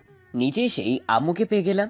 কার সাথে জানি কথা বলছে, তাই তার পাশে গিয়ে দাঁড়ালাম আর বলতে লাগলাম, মা মা মা, ওই আন্টিটার সাথে কথা বলছে। আমি যে ডাকতেছি সেটা মনে হয় শুনতেই পাচ্ছে না। মা। এটা কি ধরনের ব্যবহার লাবিব? তুই দেখছিস না একজনের সাথে কথা বলছি? কিন্তু মা, আমার খিদে। আমার কথাটা শোনার আগে আম্মু সেই আন্টির সাথে কথা বলতে বলতে হেঁটে চলে গেল, আর আমি হা হয়ে তাকিয়েছিলাম। এমনটাও আমার সাথে হবার ছিল? এতদিন আম্মু খাবার নিয়ে আমার পিছু পিছু ঘুরতো, আর আজকে আমি নিজে থেকে যাচ্ছি তবু পাচ্ছি না। মনে হচ্ছে না এটা আমার নিজের বাড়ি, আর বাড়ির মানুষগুলো আমার আপনজন। সবাই আজকে এতটা ব্যস্ত যে আমাকে ভুলেই গেছে। কিছুক্ষণ ছন্নছাড়া হয়ে এদিক সেদিক ঘুরলাম, যদি আমার মুখ দেখে কারোর মায়া হয় আর কি। না, একে তো খালি পেট, তার উপর আবার এই কোলাহল, ভালো লাগছিল না। তাই আমার নিজের রুমে চলে এলাম। তখন হঠাৎ লাবিব, নীলাপুর কণ্ঠ শুনে হকচকিয়ে উঠে বসে পড়লাম। উঠেই নীলাপুর দিকে হা করে তাকিয়েছিলাম। নীলাপু এখন বউ সাজে আছে, শুধু ঘোমটাটাই নেই মাথায় তার। অনেক সুন্দর লাগছে এই সাজে তাকে। মন চাচ্ছে অপলক তাকিয়ে থাকি। পরক্ষণে মনে হলো একটু পর ওর বিয়ে, তাই এসব ভেবে লাভ নেই। চোখ নামিয়ে জিজ্ঞেস করতে যাব আমার রুমে কেন। তার আগে নীলাপু বলল, লাবিব, তোর পরীক্ষা কেমন হলো? আমি অবাক হয়ে মাথা ঝাঁকালাম, এটা জানার জন্য যে সে এই সময় এখানে কেন। আচ্ছা, তোর সাথে আমার একটা গুরুত্বপূর্ণ কথা ছিল। কি কথা বলুন। আসলে কি করে যে বলবো। সমস্যা নেই, বলেন। আসলে আরে নীলা, তুই এখন এখানে কি করছিস? দরজার কাছ থেকে মা এই কথাটা বলল। মার দিকে তাকাতেই নীলা আপু চমকে উঠল আর বলল, আসলে ওর সাথে আমার কিছু কথা বলার ছিল, সেই জন্যই। এখন আবার কি কথা তোর? পরে অনেক সময় পাবি কথা বলার জন্য, তখন বলিস। এখন যা, নিজের রুমে যা। নীলাপু আর কিছু না বলে আমার দিকে একবার তাকিয়ে মাথা নিচু করে চলে গেল। তখন মা আমার দিকে তাকিয়ে একটা হাসি দিয়ে বলল, নে, জলদি এগুলো পরে রেডি হয়ে নে। আমি মার হাতের দিকে তাকিয়ে দেখি বড়ের শেরওয়ানি আর পায়জামা। আমি অবাক হয়ে মার দিকে তাকালাম। তখন মা একটা মুচকি হাসি দিল। মায়ের সেই হাসিতে যেন আমি আমার সব উত্তর পেয়ে গেলাম। সাথে সাথে আমি আবেগে মাকে জড়িয়ে ধরলাম। তখন মা আমার কপালে একটা চুমু দিয়ে বলল, জলদি রেডি হয়ে নিচে চলে আয়, সবাই অপেক্ষা করছে। মা চলে যাওয়ার পর নিজে নিজেই হাসতে লাগলাম। তার মানে এতদিন বাসার সবাই আমার সাথে গেম খেলছিল, আর নীলাও কম কিছু করেনি। আমি এতদিন বোকার মতো অসহায় হয়ে সবকিছু সহ্য করে গেছি। এখন আমি নীলার পাশে বরের বেশে বসে রয়েছি। কখনো ভাবতেও পারিনি এই দিনটা আসবে। অন্যান্য লোকেরা আমাদের সামনে বসে আছে আর আমার নিকটে বসে আছে কাজী। এক ধরনের অসাধারণ অনুভূতি হচ্ছে। স্বপ্নে ভাবতে পারিনি নীলা আর আমার বিয়ে হবে। কাজী সাহেব নিজের কাজ করে যাচ্ছেন। অবশেষে বিয়ের কাজটা ঠিকভাবে সম্পন্ন হলো। সবাই নীলাকে ঘরে নিয়ে যায়। একটু পর দাদু কাছে এলো আমার, আর নানা কথা বলতে লাগলো। আমি শুনেই যাচ্ছি। কিছুক্ষণ পর বিরক্ত হয়ে গেলাম। বুড়ো কথা বলছে তো বলেই যাচ্ছে। অবশেষে বুড়োর কথা থেমেছে। রাত 12টা বাজে। আমি দৌড়ে নীলার ঘরের সামনে গেলাম। মানে এটাই এখন আমাদের বাসর ঘর। আমি দরজার সামনে এসেই কয়েকটা বড় বড় নিঃশ্বাস ছাড়লাম। কয়েক সেকেন্ডেই যেন হার্টবিট ডাবল হয়ে গেছে। বুকটা ধড়ফড় করছে। যাই হোক, সাহস করে দরজা খুলতে গেলাম। কি, দরজা তো খুলছে না। মনে হয় ভিতর থেকে লক করা। কিন্তু বাসর ঘরে তো বরের ঢোকার আগে দরজা লক হয় না। আবার চেষ্টা করলাম, কিন্তু দরজা খুলছে না। তাই বাধ্য হয়ে দরজায় টোকা দিলাম। বেশ কিছুক্ষণ অপেক্ষা করার পর দরজাটা খুলে গেল। দরজা একটু ফাঁক হতেই আমি ভিতরে ঢুকে পড়লাম। গিয়েই হা করে দাঁড়িয়ে রইলাম। আমার বউ গেল কই? না মানে বউ আছে, কিন্তু বউ আর বউ নেই। আমাকে এভাবে তাকিয়ে থাকতে দেখে সামনে দাঁড়িয়ে থাকা নীলা বলল, কিরে, এভাবে তাকিয়ে আছিস কেন? কি হয়েছে? তোমার বউয়ের সাজ কোথায়? ও আসলে ভীষণ অস্বস্তি হচ্ছিল, তাই খুলে ফেলেছি। তুই তো জানিস আমি এসবে কমফোর্টেবল না। ও আচ্ছা, আর একটু অপেক্ষা করলে কি হতো? অন্তত আমার জন্য একটু সহ্য করতেন। নীলার কিছু না বলে ঘুরে বিছানায় গিয়ে বসে পড়ল। দুজনেই চুপচাপ বসে রয়েছি, কেউ কিছু বলছি না। নীলাকে দেখে খুব চিন্তিত মনে হচ্ছে। তাই আমি জিজ্ঞেস করলাম, কি হয়েছে? তোমাকে এমন দেখাচ্ছে কেন? কোনো সমস্যা? নীলা না সূচক মাথা নাড়িয়ে চুপ করে বসে আছে, আর কিছু একটা ভাবছে মনে মনে। আমি ওর দিকে ঘেঁষে বসে ওর হাতটা ধরলাম। নীলা আমাকে অবাক করে দিয়ে হাতটা ছাড়িয়ে নিয়ে উঠে দাঁড়ালো, আর এক নাগারে বলতে লাগলো, সরি লাবিব, আমাদের মাঝে কিছু হওয়া সম্ভব না। আমি তোকে স্বামী হিসেবে মেনে নিতে পারবো না। মানে কি? আমি কথাটা শুনে দাঁড়িয়ে পড়লাম। নীলা অন্যদিকে মুখ করে দাঁড়িয়ে আছে। আমি অবাক হয়ে, কি বলছো এসব? I am sorry Labib, but তোকে স্বামী হিসেবে মেনে নেওয়া আমার পক্ষে সম্ভব না। তুমি আমার সাথে মজা করছো নাকি? এটা কি কোনো মজা করার সময়? আমি কোনো মজা করছি না, আমি সিরিয়াস। কথাটা বলে নীলা আমার দিকে ঘুরে তাকালো। ওর চোখে জল ছলছল করছে। ওকে দেখে মনে হচ্ছে ও সিরিয়াস। কিন্তু কেন? এত সব কিছু হয়ে যাবার পর এমনটা কেন? আমি যতটা জানি নীলার এই বিয়েতে যথেষ্ট সম্মতি ছিল, যার কারণে আজকে আমাদের বিয়ে হয়েছে। দেখো, আমি সত্যিই বুঝতে পারছি তুমি কি বলছো, কিন্তু এখন এসব বলার মানে কি? আর কেনই বা বলছো? আমি সরি লাবিব। আর কাঁদছো কেন? বিশ্বাস কর, আমি তোকে কষ্ট দিতে চাইনি, আর ঠকাতেও চাইনি। আমি অনেক চেষ্টা করেছিলাম। মানে কি? কি হয়েছে একটু বলবে? আর এই কান্নাকাটি বন্ধ করো। আমি সরি। বুঝতে পারছি না আমি কি করব। এখন তো আমার কাঁদা উচিত, কিন্তু এ কেন কাঁদছে? তখন নীলা চোখ মুছতে মুছতে বলল, তোর মনে আছে বিয়ে হওয়ার আগে তোর রুমে গিয়েছিলাম? আছে। তুমি কিছু একটা বলতে চাইছিলে, কিন্তু আম্মু আশায় আর বলতে পারোনি। হ্যাঁ, আসলে নিলয়। কি আবার ওই নিলয়? এখানে আবার নিলয় কোথা থেকে আসলো? নিলয় এখন হসপিটালে আছে। ও, খুবই দুঃখজনক। কিন্তু হসপিটালে থাকার সাথে আমাকে না মেনে নেওয়ার কি কারণ? কারণ আছে। কি কারণ? আজকে ও শুধু হসপিটালে আমার কারণেই আছে। আমার কারণেই ওর অ্যাক্সিডেন্ট হয়েছে। তোমার কারণে মানে? নিলয় আমাকে এখন ভালোবাসে, আরও চাইনি আমি বিয়ে করি। কিন্তু এক মিনিট, কিসের ভালোবাসা? নিলয় কে হয় তোমার বিয়ে নিয়ে কথা বলার? ও নিজেই তো বিবাহিত। না, নিলয় বিয়ে করেনি। বিয়ে করেনি মানে? তুমি তো বলেছিলে ও বিয়ে করেছে। আর বিয়ে যদি না করে থাকে তাহলে ওই মেয়েটা কে ছিল? আসলে ব্যাপারটা একটু জটিল। নিলয়ের একটা যমজ ভাই আছে যার নাম নীল। আমিও সেটা জানতাম। কিছুদিন আগে নিলয় জানিয়েছিল, কিন্তু আমি বিশ্বাস করিনি। বিশ্বাস করলে হয়তো আজকে এত কিছু হতো না। কথাটা বলেই আবার কান্না শুরু করলো। আবার নীলের যমজ ভাইয়ের কথা শুনে কেমন যেন জট বেঁধে গেল। তখনই আমি বললাম, তার মানে তুমি বলতে যাচ্ছ ওই মেয়েটা নীলের বউ আর নিলয়ের ভাবি? আমি প্রথমে নিলয় আর ওর ভাবিকে একটা রেস্টুরেন্টে দেখেছিলাম। নিলয়ের সাথে অন্য মেয়েকে দেখে আমার রাগ উঠে যায়। তাই আমি ওদের সামনে যাই আর জিজ্ঞেস করি যে এই মেয়েটাকে। তখন নিলয় কোনো উত্তর দেয়নি। তখন ওর সাথে থাকা মেয়েটা মানে ভাবি বলেছিল নিলয় নাকি ওর স্বামী। কিছুদিন আগেই ওদের বিয়ে হয়েছে। নিলয়ের বিয়ের কথাটা যেন আমার বিশ্বাসই হচ্ছিল না। আমি বারবার নিলয়কে জিজ্ঞেস করার পরও কোনো উত্তর দিচ্ছিল না। তাই আমি ধরেই নিয়েছিলাম যে নিলয় আমাকে ঠকিয়ে বিয়ে করে নিয়েছে, যার কারণে আমি ওর সাথে সব যোগাযোগ বন্ধ করে দিই। ও আমার সাথে দেখা করার অনেক চেষ্টা করেছিল। ওর প্রতি এত ঘৃণা সৃষ্টি হয়েছিল যে আমি দেখা করিনি। তাহলে কি করে জানলে ওটা ওর ভাবি ছিল? আর যদি ওর ভাবি ছিল তাহলে তাকে কেন স্বামী ভাবতো? নিশ্চয়ই মেয়েটা জানতো তারা জমজ ছিল।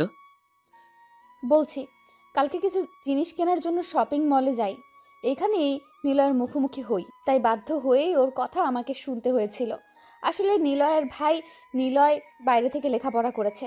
ওখানে থাকতেই নাকি ওর ভাইয়ের একটা মেয়ের সাথে রিলেশন হয়।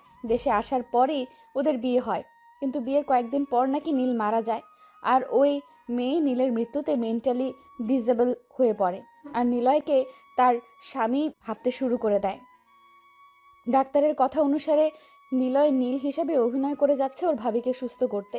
ওই দিন আমি নিলয়ের কোনো কথাই বিশ্বাস করিনি, কারণ নিলয় আমাকে কখনো ওর যমজ ভাইয়ের কথা বলেনি। আসার সময় ওকে আমি আমার বিয়ের কথা বলে দিয়েছিলাম আর আমাকে ডিস্টার্ব করতে বারণ করেছি।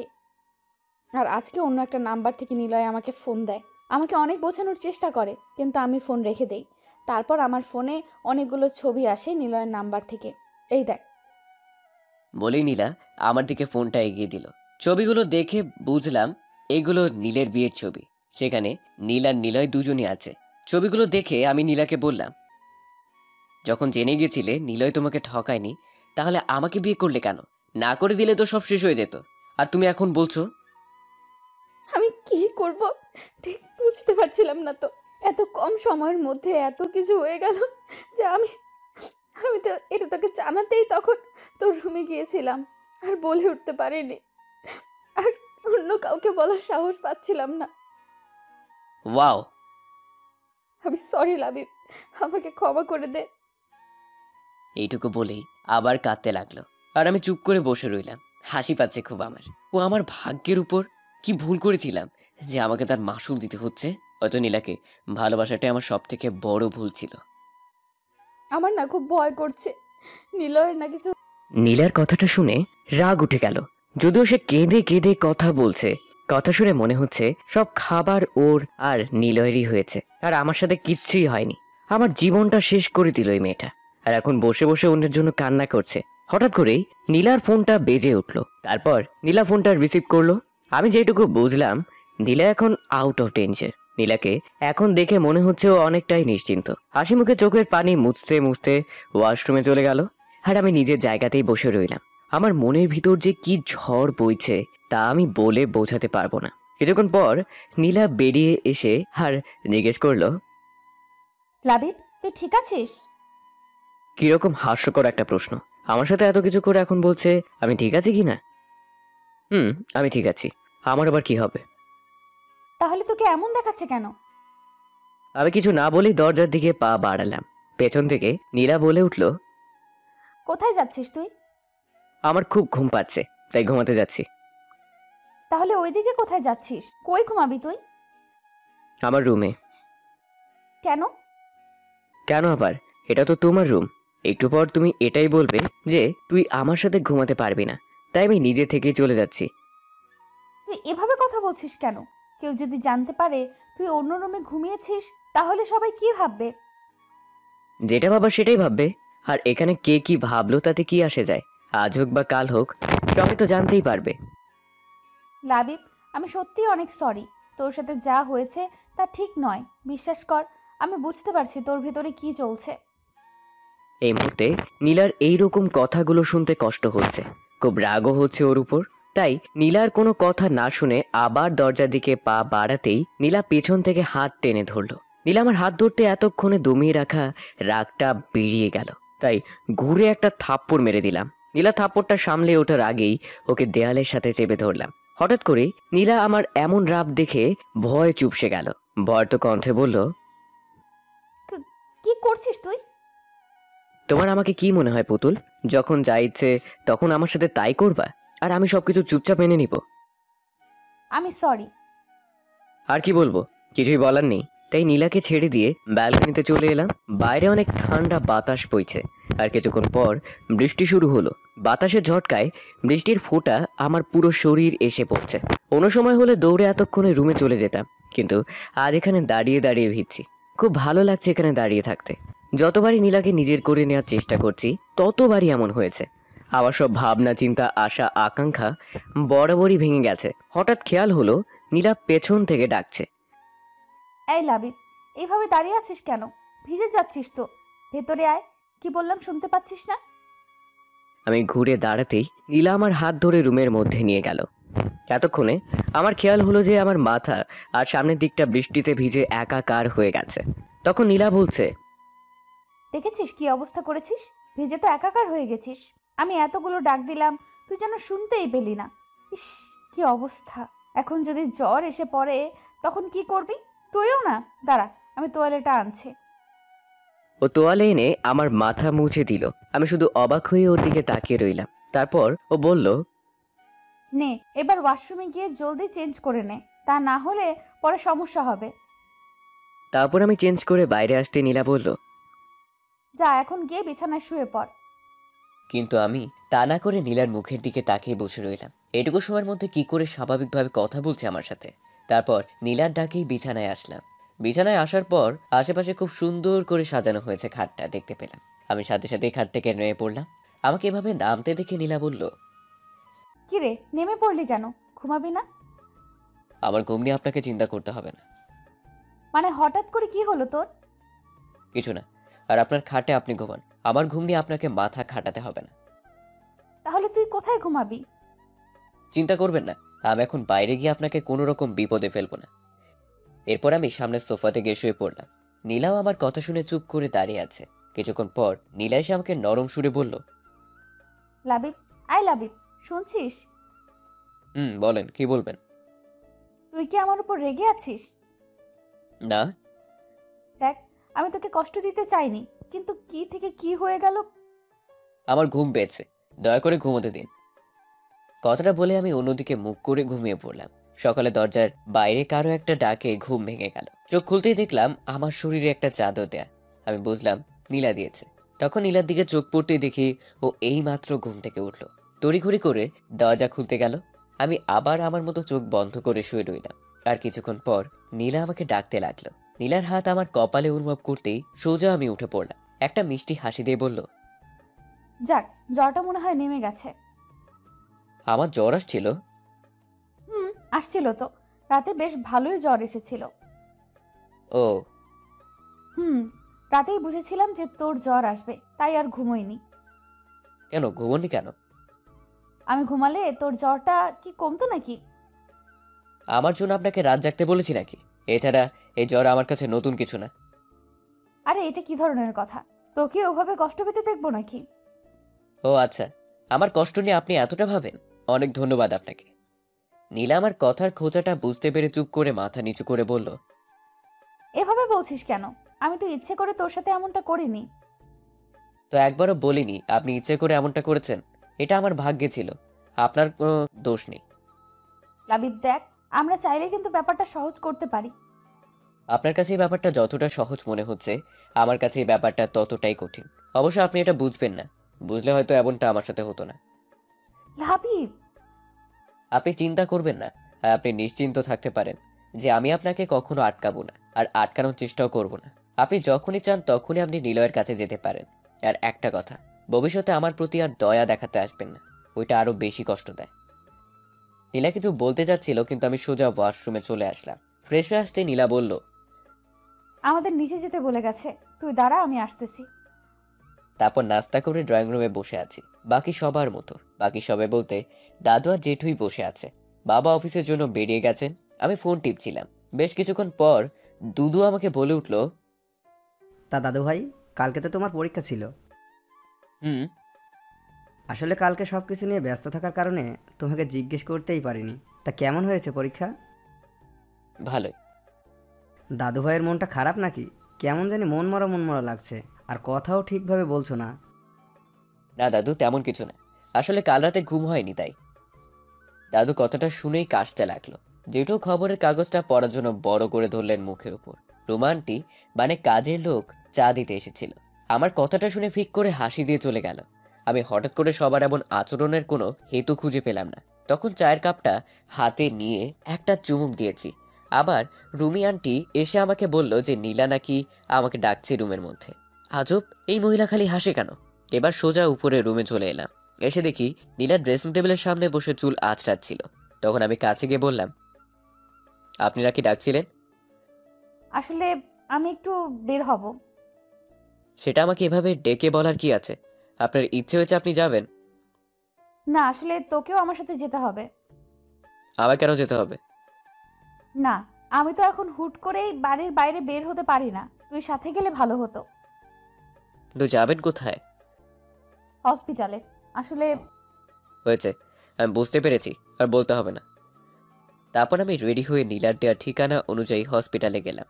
কিন্তু এখানে আসার পরই নীলা আমাকে অবাক করে দিয়ে আমি গাড়ি থেকে নামার আগে সে দৌড়ে হাসপাতালের ভেতরে চলে গেল। মনে হচ্ছে আমার কথা ভুলেই গেছে। নীলা চলে যাওয়ার পর আমি গাড়িতেই বসে রইলাম। ভেবেছিলাম ওর সাথে ভিতরে যাব, কিন্তু আমার সাথে যে এমন ব্যবহার করবে ভাবতেও পারিনি। যাকে আমার ওখানে যাওয়ার কোনো শখ নেই। বেশ খানিকটা সময় গাড়িতে বসে থাকার পর খুব বোর লাগছে, তাই একটু বাইরে বের হয়ে আশপাশটা দেখছিলাম। তখন দেখি নীলা বেরিয়ে আসছে। এতদিন পর দেখা, অথচ এত তাড়াতাড়ি বেরিয়ে এলো। পরক্ষণে দেখি নীলা তার চোখ মুছতে মুছতে এদিকে আসছে, মনে হচ্ছে কান্না করছে।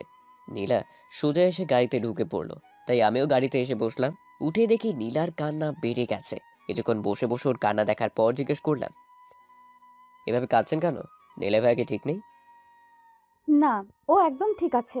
ডাক্তার বলেছে ও অল্প কিছুদিন পর বাড়িও যেতে পারবে। এটা তো একটা ভালো খবর, তাহলে কাঁদছেন কেন? আমি এত সুন্দর করে রিকোয়েস্ট করলাম, তবুও নিলয়ের সাথে আমাকে দেখা করতে দিল না। ওই মেয়েটা মানে ওর ভাবি ও, আমাকে ভেতরে ঢুকতে দিলই না। কত করে বললাম তবুও। ওই মেয়েটা ওর পাশে বসে আছে আর বলেছে ওর স্বামীকে নাকি ও দেখে রাখতে পারে। আমাকে ওখান থেকে তাড়িয়ে দিল। তারপর নিলয়ের বাবাও বলল চলে যেতে। উনি নাকি চান না হসপিটালে কোনো ঝামেলা করতে। আমি কি ওখানে ঝামেলা করতে গিয়েছিলাম নাকি? আমাকে একবার নিলয়ের সাথে দেখা করতে দিলেই তো আমি চলে আসতাম। নীলার কিছু বললো না। আমি গাড়ি নিয়ে সোজা হসপিটাল ত্যাগ করলাম। নীলা কিছুক্ষণ নিজের মতো কেঁদে জানালায় হেলান দিয়ে বসে আছে। আমিও গাড়ি চালাচ্ছি, কেউ আর কোনো কথা বলিনি।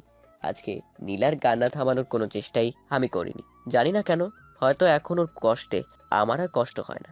অতপর বাড়িতে এসে পড়লাম, দেখি নীলা জানালাতে হেলান দিয়ে ঘুমিয়ে পড়েছে। কিন্তু ওকে ডাক দিতে গিয়েও ডাক দিতে পারলাম না।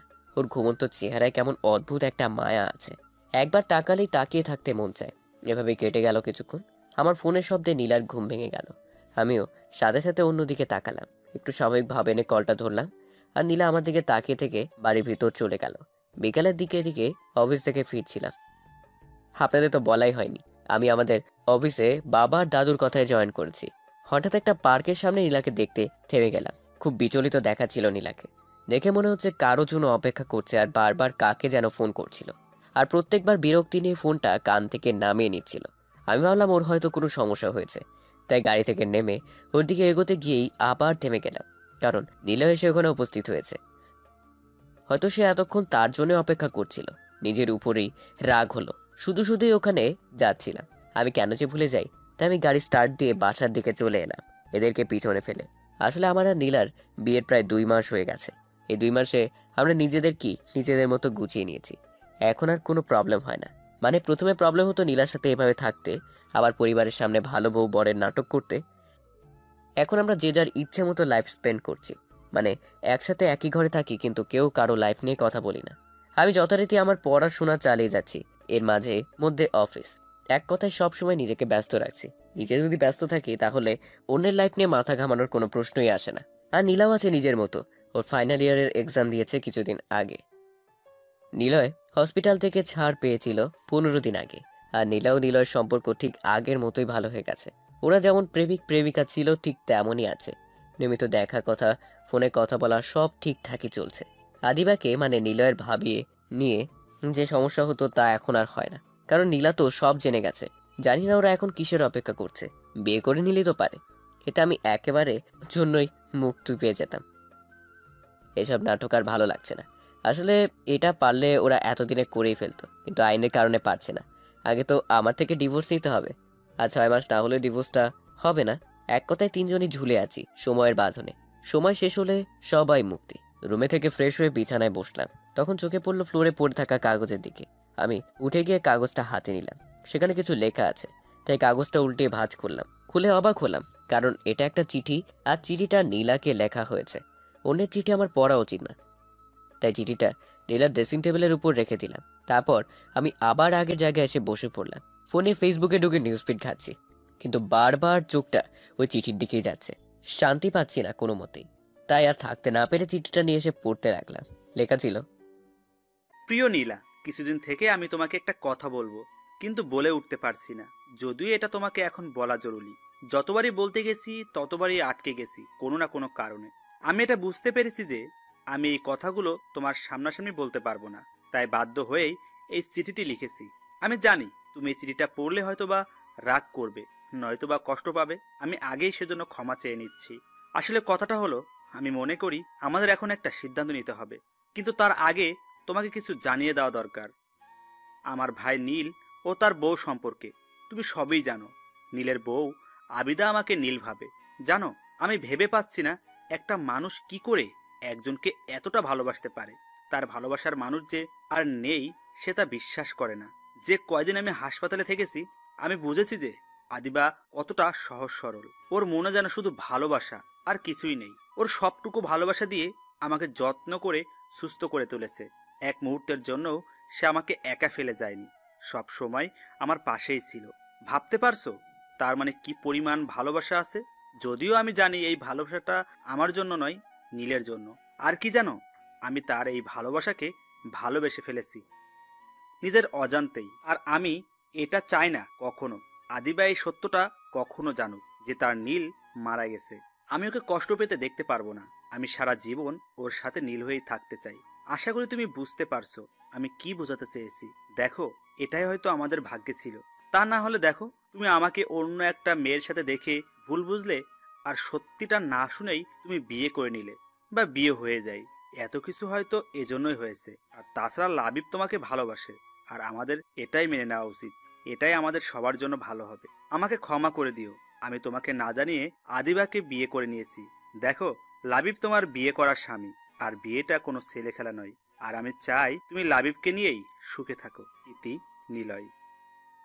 চিঠিটা পড়ার পর আমি কিছুক্ষণ স্থির হয়ে বসে রইলাম। চিঠিটার কথাগুলো কেন জানি না বিশ্বাস হচ্ছে না। যে চিঠিটা আবার ফার্স্ট টু লাস্ট পড়লাম, না সব তো ঠিকই আছে। তার মানে চিঠিটার এই মানে বোঝায় যে নীলা নীলার সাথে সম্পর্ক রাখতে চায় না, সে বিয়ে করে নিয়েছে আর নীলাকে বলে দিয়েছে আমার সাথে সুখে থাকতে। ওয়াও! অতঃপর চিঠিটা যেরকম ভাবে ছিল সেইভাবেই আবার ফ্লোরে রেখে দিলাম। কি আজব পাবলিক মাইরি। এই নিলয় প্রথমে তো হঠাৎ করে ফিরে এসে আমার বিয়ের 12টা বাজিয়ে দিল, আর এতদিন পর বলছে আমার সাথে সুখে সংসার করতে। What a joke! তাহলে এবার নীলা কি করবে? আমার কাছে ফিরে আসবে? ফিরে আসলেই বাকি, আমি আর নিজেকে কষ্ট দিতে চাই না। এমনিতেই এই মেয়ে আমার 16 আনা জীবনের 12 আনাই ধ্বংস করে, বাকিটা আঁকড়েই আমি বেঁচে আছি, আর নয়। কিন্তু নীলা কি এত কিছু এত সহজে মেনে নেবে? মনে হয় না। আমি কেন এত চিন্তা করছি? ওদের বিষয় ওরাই বুঝে নিবে, আমি না হয় আমার মতোই থাকি। হঠাৎ মনে প্রশ্ন জাগলো, চিঠিটা এভাবে পড়ে আছে কেন? নীলা কি চিঠিটা পেয়েছে? না না, চিঠিটা যখন নীলার জন্য এসেছে তখন সে নিশ্চয়ই পেয়েছে। আর এই জন্য হয়তো নীলা বাইরে ওই পার্কে গেছে নীলার সাথে দেখা করতে। যদি তাই হয় তবে সে এই চিঠিটা এভাবে কেন রেখে গেল? অন্য কেউ যদি এটা দেখতে পেত তাহলে বড় ধরনের সমস্যা হতো। নাকি এটা ভুল করে এখানে পড়ে গেছে, কি জানি। অতঃপর আমি ওয়াশরুমে গেলাম ফ্রেশ হতে। চিঠিটা তার জায়গাতেই পড়ে আছে। কিছুক্ষণ বের হয়ে দেখি নীলা চলে এসেছে। হাত মুখ দিয়ে মুখ ঢেকে বিছানার কিনারায় বসে আছে। আমি কাছে গিয়ে হালকা একটু কাশতে নীলা চমকে উঠে দাঁড়িয়ে পড়লো। কি হলো ওর? এভাবে চমকানোর কি আছে? তাকে দেখে ওর চোখ মুখ অন্যরকম হয়ে আছে, মনে হয় কেঁদেছে। তখন আমি জিজ্ঞেস করলাম, কোনো সমস্যা? নীলা শুধু মাথা নাড়িয়ে না উত্তর দিয়ে আবার আগের জায়গায় বসলো। আওয়ায় আমার দিকে কেমন করে যেন তাকিয়েছিল। আর তখনই আমার চোখ ফ্লোরের দিকে যায়, দেখি চিঠিটা নেই। মনে হয় নীলা রুমে এসে চিঠিটা কুড়িয়ে নিয়েছে। আমি পানি খাবার জন্য টেবিলের দিকে যাচ্ছিলাম, কিন্তু লক্ষ্য করলাম নীলা বারবার আমার দিকেই তাকাচ্ছে। ও কি বুঝে গেছে আমি চিঠিটা পড়েছি, নাকি অন্য কোনো কারণ? ওর এভাবে তাকানো আমার খুব অস্বস্তি লাগছিল, কিন্তু আমি নিজেকে যতটা সম্ভব স্বাভাবিক রেখে নিজের কাজে মন দিলাম। টেবিলে বসে বইয়ে মুখ গুজে বসে আছি সে অনেকক্ষণ ধরে, কিন্তু মনোসংযোগ দিতে পারছি না। তার কারণটা হলো নীলা। অন্যদিন এই সময়টা নীলা ঘুমায় নয়তো বই পড়ে, কিন্তু আজকে কিছুই করেনি, বসে বসে কি জানি ভাবছিল। তখন নীলা হঠাৎ করে উঠে বাইরে চলে গেল। তখন আমি ওর চলে যাওয়ার দিকে একবার তাকিয়ে আবার বইয়ে মন দিলাম। সকালে ঘুম থেকে উঠে খেয়ে দিয়ে আমি বেরিয়ে গেলাম। নীলাকে নিয়ে একটু ভাবনায় আছে এখনো। আসলে আমি ভেবেছিলাম নীলা কাল রাতে আমাকে কিছু হয়তো বলবে, কিন্তু কিচ্ছুই বলেনি, সম্পূর্ণ চুপচাপ ছিল। আর রাতে আমার ঘুম ভেঙে গিয়েছিল নীলার গলার আওয়াজে। উঠে দেখে নীলা ব্যালকনিতে দাঁড়িয়ে ফোনে কথা বলছিল খুব করুণ স্বরে, আর কান্নাও করছিল। আমি বুঝে নেই হয়তো নীলার সাথে কথাই বলছিল। কিছুক্ষণ পর নীলা ঘরে এসে আবার কান্নাকাটি শুরু করে। আমি ওর কান্না শুনতে শুনতেই ঘুমিয়ে পড়েছিলাম। সকালে ঘুম থেকে উঠে ওর সাথে আমার কোনো প্রকার কথা হয়নি। ক্যাম্পাসে বসে বন্ধুদের সাথে আড্ডা দিচ্ছিলাম। তখনই মা কল দিল। মা ফোন দিয়ে জলদি করে হাসপাতালে যেতে বলল। আমি কোনো প্রশ্ন করার আগেই মা ফোন কেটে দেয়। হাসপাতালে কেন? কারো কিছু হয়েছে নাকি? অতঃপর হসপিটালের দিকে রওনা দিলাম। হসপিটালে গিয়ে দেখি দাদু, বাবা মা, জেঠু সবাই দাঁড়িয়ে আছে, কিন্তু নীলা নেই। তাহলে নীলার কিছু হয়েছে নাকি? কথাটা ভাবতে আমার বুকের ভেতরটা কেমন জানি হুড়মুড়ি উঠল। আমি সবার সামনে পৌঁছাতেই জেঠিমা আমাকে জড়িয়ে ধরে কান্না করতে লাগলো। আমি ভ্যাবাচাকা খেয়ে দাঁড়িয়ে রইলাম। তখন জিজ্ঞেস করলাম, কি হয়েছে? বলল নীলা সুইসাইড করেছে, আর ভিতরে তারই চিকিৎসা চলছে। আমি জেঠিমাকে ছাড়ি এক কোনায় গিয়ে দাঁড়িয়ে পড়লাম। নীলা আত্মহত্যা করতে গেল কেন? তাহলে কি ওই চিঠির কথাগুলোর জন্য করেছে? নীলার জন্য এত টান, ভালোবাসায় কি না হয়। আশেপাশে তাকিয়ে দেখলাম বাসার সবাই চিন্তিত, সবাই গম্ভীরভাবে ওটি রুমের দিকে তাকিয়ে আছে। আবার নীলার জন্য চিন্তা হচ্ছে কি না তা জানি না, তবে ভিতরে ভীষণ অস্থিরতা অনুভব করছি। শ্বাস যেন বন্ধ হয়ে আসছে। নীলা যে এমন একটা সিদ্ধান্ত নিবে তা আমি বুঝতে পারিনি। কিছুক্ষণ পর ডক্টর বেরিয়ে আসতেই দাদু এগিয়ে গেল আর জিজ্ঞেস করলো যে নীলা কেমন আছে। ডাক্তার হেসে উত্তর দিল যে নীলা একদম ঠিক আছে। এটা শুনে সবার মাঝে যেন আনন্দের স্রোত বয়ে গেল। যখন জেঠিমা এগিয়ে গিয়ে ডাক্তারকে বলল, আমি আমার মেয়ের সাথে দেখা করব। নিশ্চয় দেখা করবেন। আমরা তাকে অন্য একটা রুমে শিফট করে দিচ্ছি, তারপর দেখা করুন। রোগী যেন কোনো কিছুতেই অস্বস্তি না হয়, সেদিকে খেয়াল রাখবেন প্লিজ। তারপর ডাক্তার চলে যায়।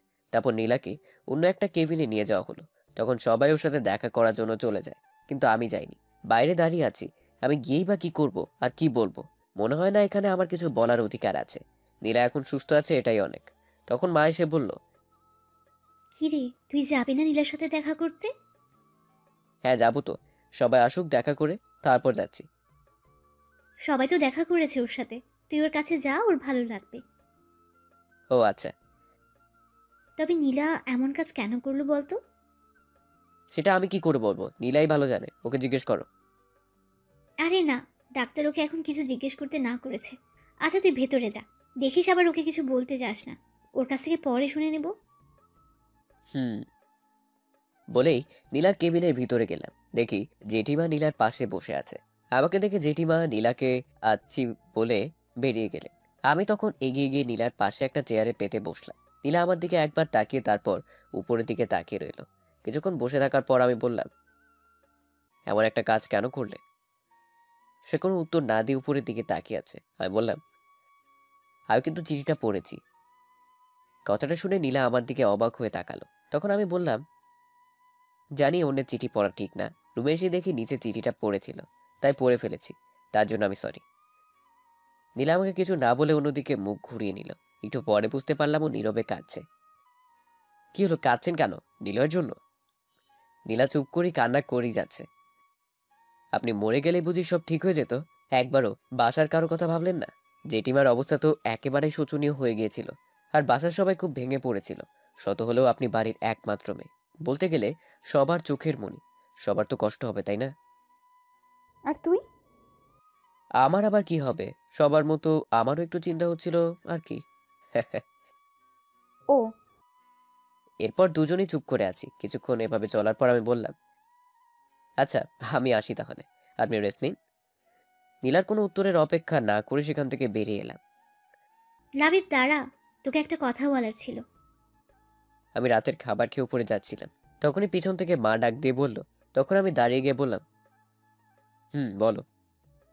তুই আগে এখানে এসে বস, তারপর বলছি। তাকে দেখি বাসার সবাই সোফাতে গিয়ে বসে আছে। কি ব্যাপার, সবাই একসাথে বসেছে, তাও আবার আমাকে ডেকে বলছে কথা আছে। তখন আমি গিয়ে সবার সামনে দাঁড়িয়ে পড়লাম। সবার চেহারা ভীষণ গম্ভীর। তখন বাবা বলল, দেখ লাবিব, আমরা ঠিক করেছি তুই নীলাকে নিয়ে অন্য কোথাও ঘুরতে যা। আসলে মেয়েটা কিছুদিন আগে এমন একটা ঘটনা ঘটালো, তারপর বাসাতে এসে এত কিছু হয়েছে, অথচ কারোর সাথে তেমন কথা বলছে না, সারাক্ষণ ঘরে বসে থাকে। তাই আমাদের মনে হয় অন্য কোথাও ঘুরে আসলে ওর মন ভালো হয়ে যাবে। তা না হলে এমনভাবে আর কতদিন। কিন্তু এখন আমি কি করে যেতে পারি? সামনে আমার পরীক্ষা, একটাও ক্লাস মিস করা যাবে না। এ কদিন ক্লাস না করলে কিছুই হবে না। মা, তুমি বুঝতে পারছো না আমার। আচ্ছা, তোর কি ক্লাস নীলার থেকে বেশি জরুরি? না আসলে কোনো কথা নয়, আমরা বড়রা মিলে যে সিদ্ধান্ত নিয়েছি সেটাই হবে, ব্যাস। আচ্ছা, তোদের মাঝে সবকিছু ঠিক আছে তো? একে অপরকে নিয়ে খুশি না? তোদের মাঝে কি এখনো বনিবনা হয়ে ওঠেনি? তোদের দুজনের সম্মতিতে আমরা বিয়েটা দিয়েছিলাম, এখন যদি এমন করিস তাহলে। আরে মা, সবকিছু ঠিক আছে, কোনো সমস্যা নেই। আমি তো শুধু। অনেক হয়েছে, তোমরা দুইজন কিছুদিনের জন্য ঘুরতে যাচ্ছ, এটাই ফাইনাল। আচ্ছা ঠিক আছে, আগে তোমরা নীলাকে জিজ্ঞেস করে দেখো সে যাবে কিনা। তারপর আমি ওখান থেকে চলে এলাম। আসলে নীলা হাসপাতাল থেকে বাসায় ফিরেছে আজ থেকে এক পক্ষকাল হতে চলল। নীলা এখন সুস্থ, তবুও বাসার সবাই ওকে নিয়ে টেনশনে আছে।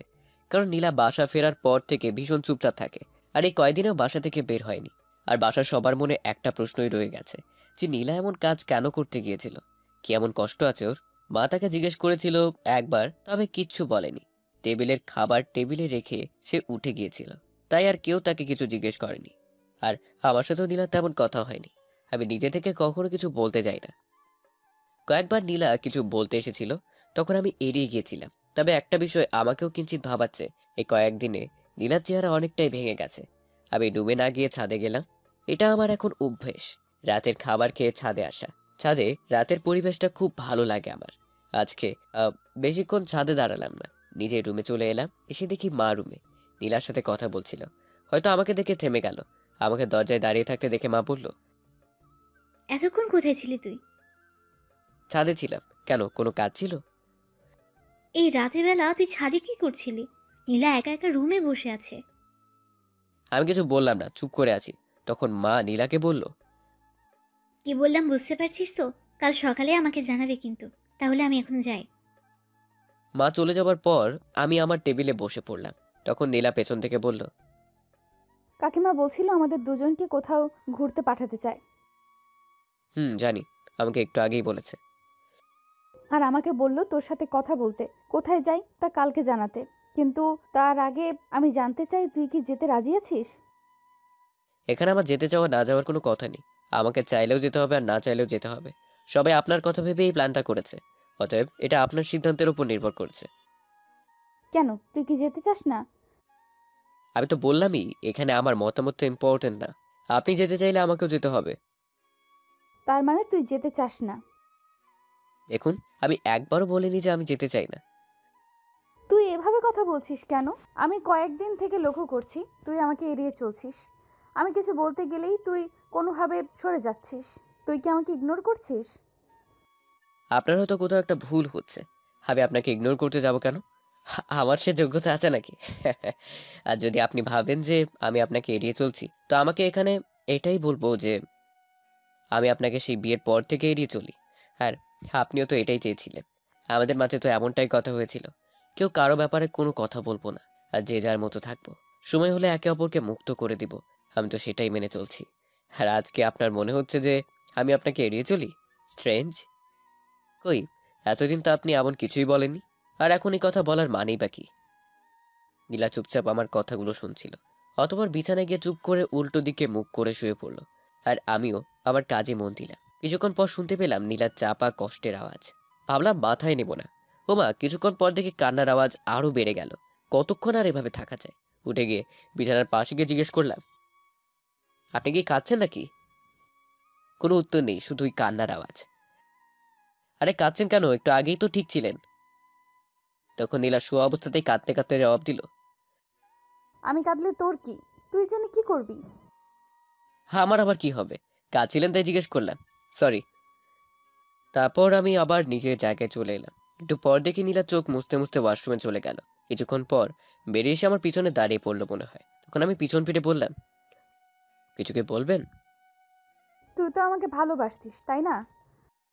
মানে? ভালোবাসতিস কি না? কি হলো, কথা বলছিস না কেন? বাসতাম হয়তো। প্লিজ, এখানেও হেয়ালি করিস না। কিন্তু আপনি হঠাৎ করে এই প্রশ্ন কেন করছেন? জানিস, আমি এই কয়েকদিন অনেক ভেবেছি, আর এখন আমি আমার ভুলটা বুঝতে পেরেছি। তুই আমাকে সেই প্রথম থেকেই ভালোবেসে গিয়েছিলিস, আর আমি তোকে অবহেলা করে গেছি, অনেক কষ্ট দিয়েছি না রে তোকে। জানিস, আমি খুব কষ্ট করেই বুঝে গেছি তুই কতটা কষ্ট পেয়েছিস এতদিন, কিন্তু আমাকে কিছুই বলিসনি। কি করে সহ্য করতি তুই? আমি হেসে দিয়ে বললাম, আপনার আবার কি হলো? আমাকে ক্ষমা করে দে, আমি বুঝতে পারিনি। হঠাৎ করে নীলা আমাকে অবাক করে দিয়ে আমার পায়ে পড়ে গেল আর পা জড়িয়ে ধরে বলতে লাগলো, আমাকে ক্ষমা করে দে প্লিজ। আমি আমার ভুল বুঝতে পেরেছি, অনেক কষ্ট দিয়েছি তোকে, বিশ্বাস কর। আমিও এই কয়দিনে অনেক কষ্ট পেয়েছি, এখন আর আমি নিতে পারছি না। প্লিজ আমাকে ক্ষমা করে দে, প্লিজ। নীলা অনবরত কান্না করেই যাচ্ছে, আর আমি আকস্মিকতায় স্থির হয়ে দাঁড়িয়ে আছি। নীলা যে এভাবে আমার পা জড়িয়ে ধরে বসে পড়বে তা আমি ভাবতে পারিনি। তাই আমি সাথে সাথে বললাম, কি করছেন কি? আমার পা ছেড়ে দেন। আমি নীলার থেকে আমার পা ছাড়িয়ে নিয়ে একটু দূরে সরে এলাম। তখন নীলা নিচে বসে কাঁদতে কাঁদতে বলল, আমাকে ক্ষমা করে দে প্লিজ, আমি আর নিতে পারছি না। আমি কিছুক্ষণ নীলার দিকে তাকিয়ে রইলাম। নীলা ফ্লোরে বসে নিচের দিকে তাকিয়ে কান্না করেই যাচ্ছে। তখন আমি ওর কাছে গিয়ে ওকে দাঁড় করিয়ে জিজ্ঞেস করলাম, এসব কেন করছেন আপনি? ভালোবাসি। কি? হুম, কখন থেকে? যখন থেকে বুঝতে পেরেছি। আচ্ছা। তখন আমি হাসি মুখে মুচকি হেসে ওর থুতনিতে ধরে মুখটা তুলে জিজ্ঞেস করলাম, তো কতটা ভালোবাসো?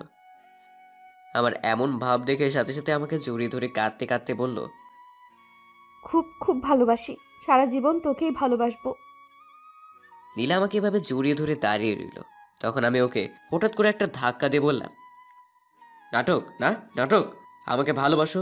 আমি আর নিজেকে কষ্ট দিতে ভুলটি করছি না। অনেক কষ্ট পেয়েছি তোমাকে ভালোবেসে, কিন্তু এখন আর পারবো না। ভালোবাসা কোনো খেলার জিনিস না যে যেভাবে ইচ্ছা সেভাবেই খেলতে পারবে।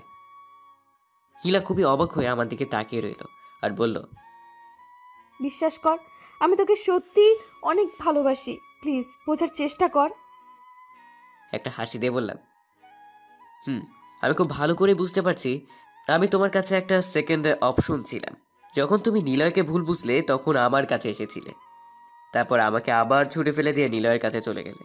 আর এখন যখন নিলয় তোমাকে ছেড়ে চলে গেল, তখন আমি তোমার একমাত্র অপশন হয়ে গেলাম। তাই আমার কাছে ফিরে আসতে চাইছো?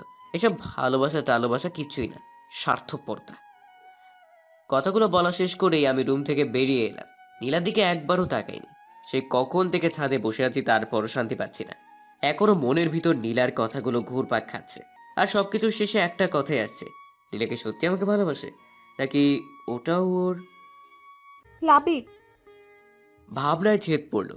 পেছন থেকে কারো ডাকি, গলা শুনে বুঝে গেলাম নীলা। পিছন না ফিরে বললাম, আপনি এখানে কি করছেন?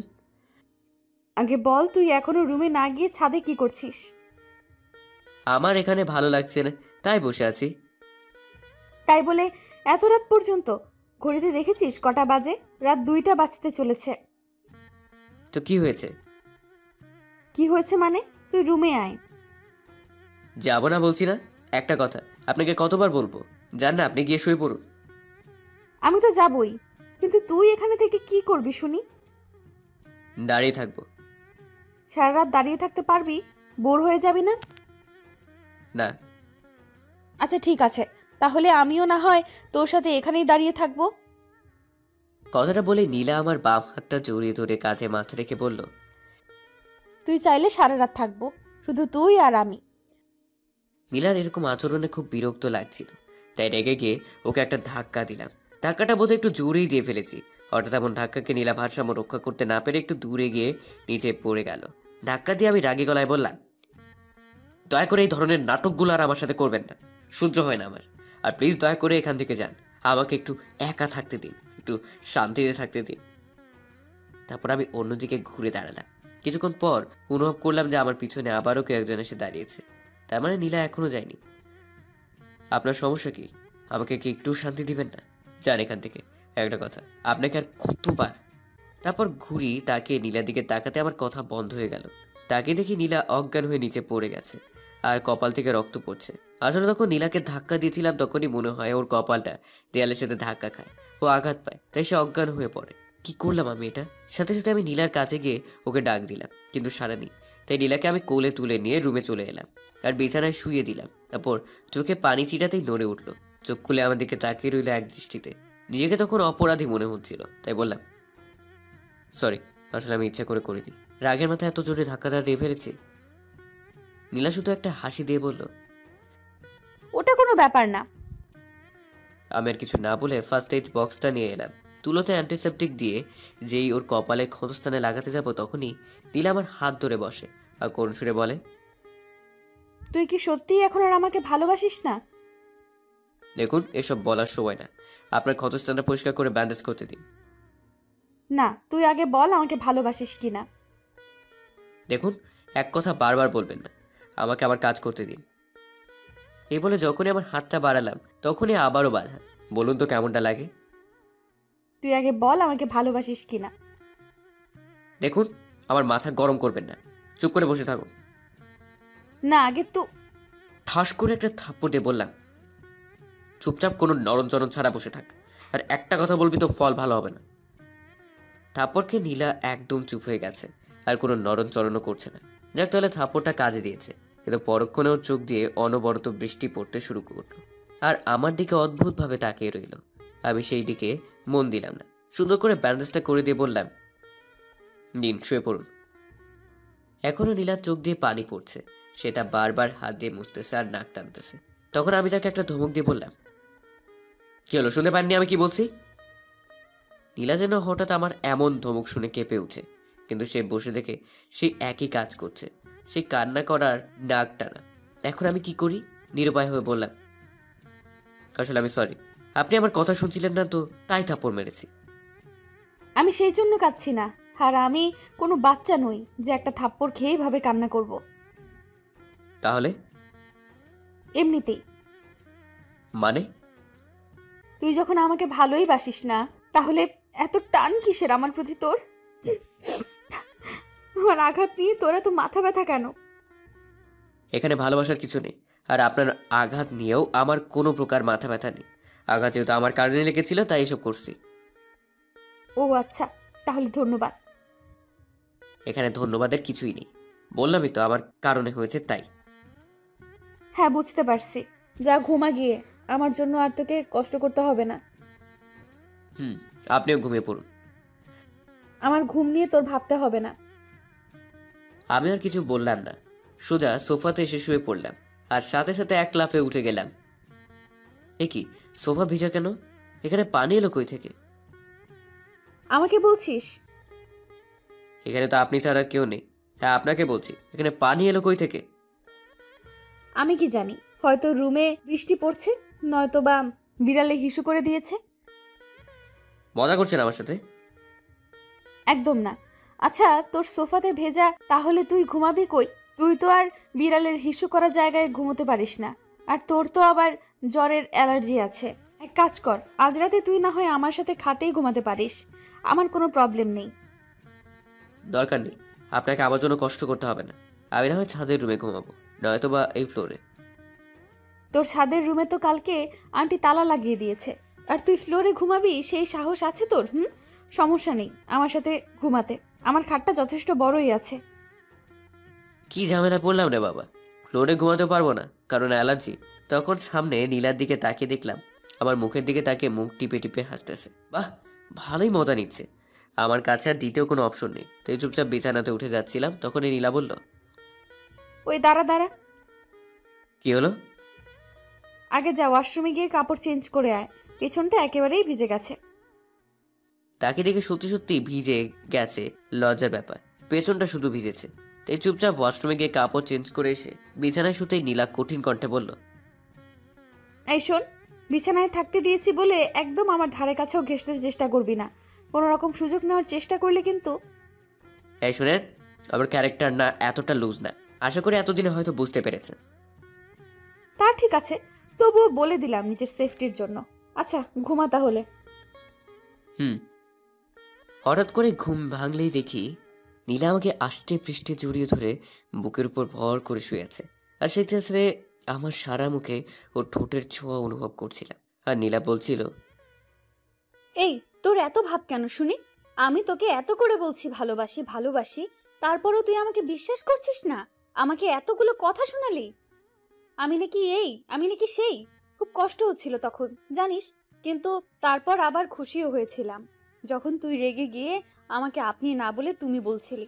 আমি ঠিক বুঝে নিয়েছিলাম তুই এখনো আমাকে প্রচন্ড রকম ভালোবাসিস। কথাটা বলে নাকে আর একটা কিস, তারপর আবার বলতে লাগলো, কিন্তু তুই আমার উপর ভীষণ রেগে আছিস তাই না? সেজন্যই তুই আমাকে ভালোবেসেও লুকিয়ে রেখেছিস শুধুমাত্র ইগোর কারণে। আমি সব বুঝে গেছি, তাই তুই যাই করিস না কেন আমি তোকে কোনোভাবেই ছাড়ছি না, বুঝলি? তারপর বুকের উপর থেকে নেমে গিয়ে নীলা পাশ থেকে জড়িয়ে ধরে বলল, আগে তো ভালোবাসি ভালোবাসি করে আমার পেছনে খুব ঘুরতি, আমি না হয় তখন বুঝতে পারিনি, তাই বলে তুইও বুঝবি না যে আমি কতটা ভালোবাসি? আমি শুধু চোখ বন্ধ করে সবকিছু শুনছি আর মনে মনে হাসছি।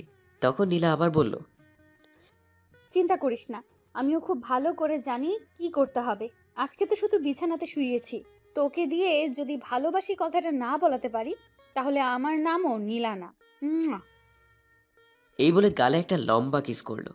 আমিও মনে মনে বললাম আমিও দেখব। অতঃপর নীলা আমাকে জড়িয়ে ধরেই ঘুমিয়ে পড়ে। আমার খুব ইচ্ছে করছিল ওকে জড়িয়ে ধরে ঘুমাতে, কিন্তু সে ইচ্ছে দমিয়ে রেখে ঘুমিয়ে পড়লাম।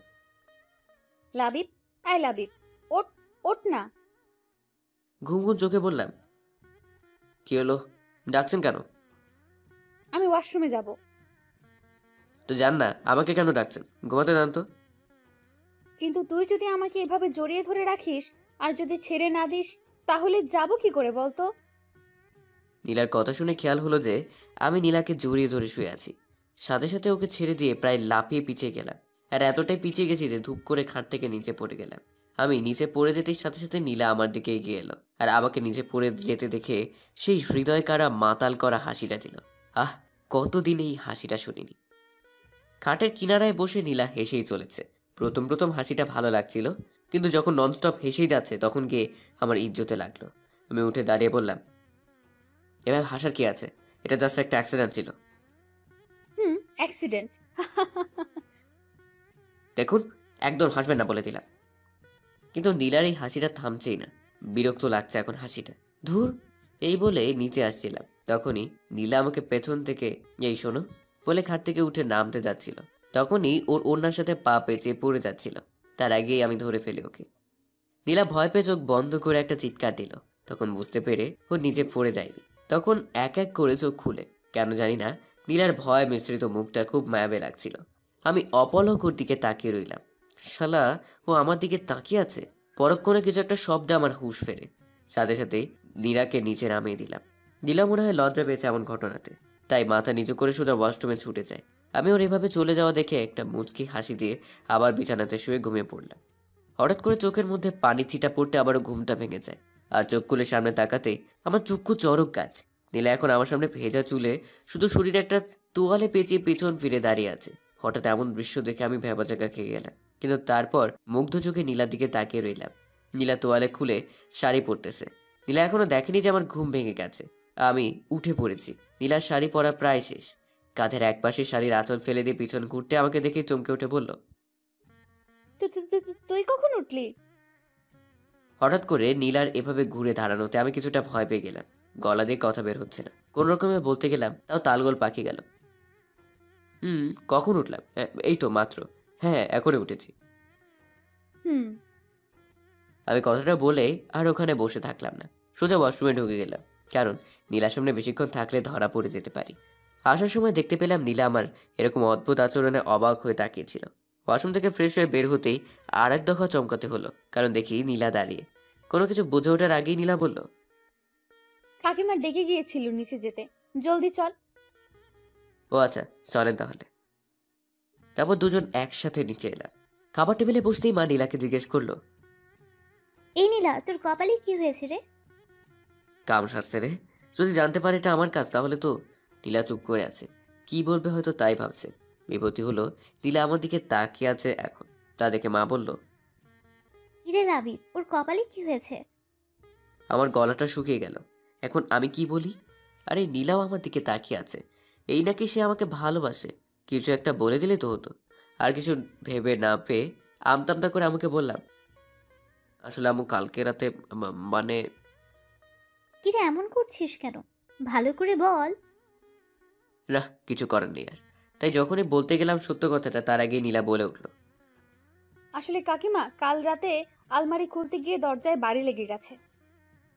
তা একটু সাবধানে খুলতে পারতি তো, এত তাড়াহুড়ো করিস কেন? দেখলি তো কি হলো। অতপর মা সবাইকে খাবার দিয়ে দিল। হাফ ছেড়ে শাস্তিতে খাচ্ছিল। আর তখন আবার জেঠিমা বলে উঠল, কিরে নীলা, তোরা কি ঠিক করলি কোথায় ঘুরতে যাবি? নীলা বিন্দুমাত্র না ভেবে সোজা সাপটা উত্তর দিল, না আম্মু, আমরা কোথাও যাব না এখন। সে কি রে, কাল রাতেই তো বললি তুই কোথাও ঘুরতে যাবি, আর সকালে আমাদের জানাবি। তার মানে লাবিব তোকে কিছু বলেছে? এই লাবিব, তুই ওকে কি কিছু বলেছিস? আমি কিছু বলার আগেই নীলা বলল, না না কাকিমা, ওর আর কি বলবে, আমি যাব না এখন। কেন ভালো লাগে না? সারাদিন কি শুধু ঘরে বসে থাকতেই ভালো লাগে? না আসলে মানে। নীলা যেন এর পরে আর কিছুই বলতে পারছিল না। ওই সময় নীলার মুখটা দেখে আমারই কেমন যেন লাগলো। তাই আমি বললাম, মা, আমরা যাচ্ছি। আচ্ছা। আমার কথা শুনে নীলা আমার দিকে অবাক হয়ে তাকিয়ে থাকলো। তারপর খেয়ে নীলা উপরে চলে গেল। আমিও কিছুক্ষণ পর উপরে চলে এলাম। ঘরে আসতেই নীলা হাস্যজল মুখে এসে আমাকে জড়িয়ে ধরে বলল, আমি জানতাম, আমি ঠিক জানতাম যে তুইও আমাকে ভালোবাসিস। তুই আমাকে এভাবে দূরে সরিয়ে রাখতেই পারবি না। তারপর ছেড়ে দিয়ে গালে একটা কিস করে আবার জড়িয়ে ধরে বলল, I love you, I love you so much. আমি তখন নীলাকে ঠেলে দূরে সরিয়ে দিয়ে বললাম, আপনি ভুল ভাবছেন, আমি আপনাকে ভালোবাসি না, আর কখনো বাসবও না। নীলার মুখটা নিমিষেই কালো হয়ে গেল আর বলল, ভালো না বাসলে তুই আমার সাথে ঘুরতে যেতে রাজি হলি কেন? তারপর নীলা একটা হাসি দিয়ে বলল, তুই আমার সাথে মজা করছিস না? আমাকে ভয় পাওয়ানোর চেষ্টা করছিস, তাই না? দেখ, এরকম মজা একদম ভালো লাগে না। আমার কষ্ট হয় না বুঝি? কথাটা বলে আবারও হাসি মুখে আমাকে জড়িয়ে ধরে বলল, বাট আই লাভ ইউ। আর হ্যাঁ, ভবিষ্যতেও এরকম মজা আর আমার সাথে করবি না। এক মুহূর্তের জন্য তো আমার শ্বাসই বন্ধ হয়ে গিয়েছিল। নীলার এরকম আচরণে বেশ অবাক হলাম আমি। তারপর ওকে আবারও দূরে সরিয়ে দিয়ে বললাম, জি না, আমি কোনো মজা করছি না। আমি শুধু বাসার সকলের কথা ভেবে রাজি হয়েছি। তারা খুব আশা করেই পরিকল্পনা করেছে তাই। নীলার কোনো কথা বলল না। যা বলার ও চোখ বলে দিল। আমার দিকে অসহায়ভাবে তাকিয়ে থেকে ওর চোখ দিয়ে অঝোর ধারায় পানি পড়তে লাগলো। আমার ওকে দেখে খুবই মায়া হচ্ছিল, কিন্তু এত সহজে ওকে ক্ষমা করতে পারছি না। তাই রেডি হয়ে ঘর থেকে বের হওয়ার আগে ওকে বললাম, আর হ্যাঁ, আপনার পছন্দ অনুযায়ী একটা জায়গা সিলেক্ট করে রাখবেন। এই বলে আমি ভার্সিটির দিকে রওনা দিলাম। নীলা শুধু নিজের দিকে তাকিয়ে দাঁড়িয়ে দাঁড়িয়ে কাঁদছিল। আমার বাসায় ফিরতে প্রায় রাত হয়ে গেল, কারণ আজ একটা ফ্রেন্ডের বার্থডে ছিল।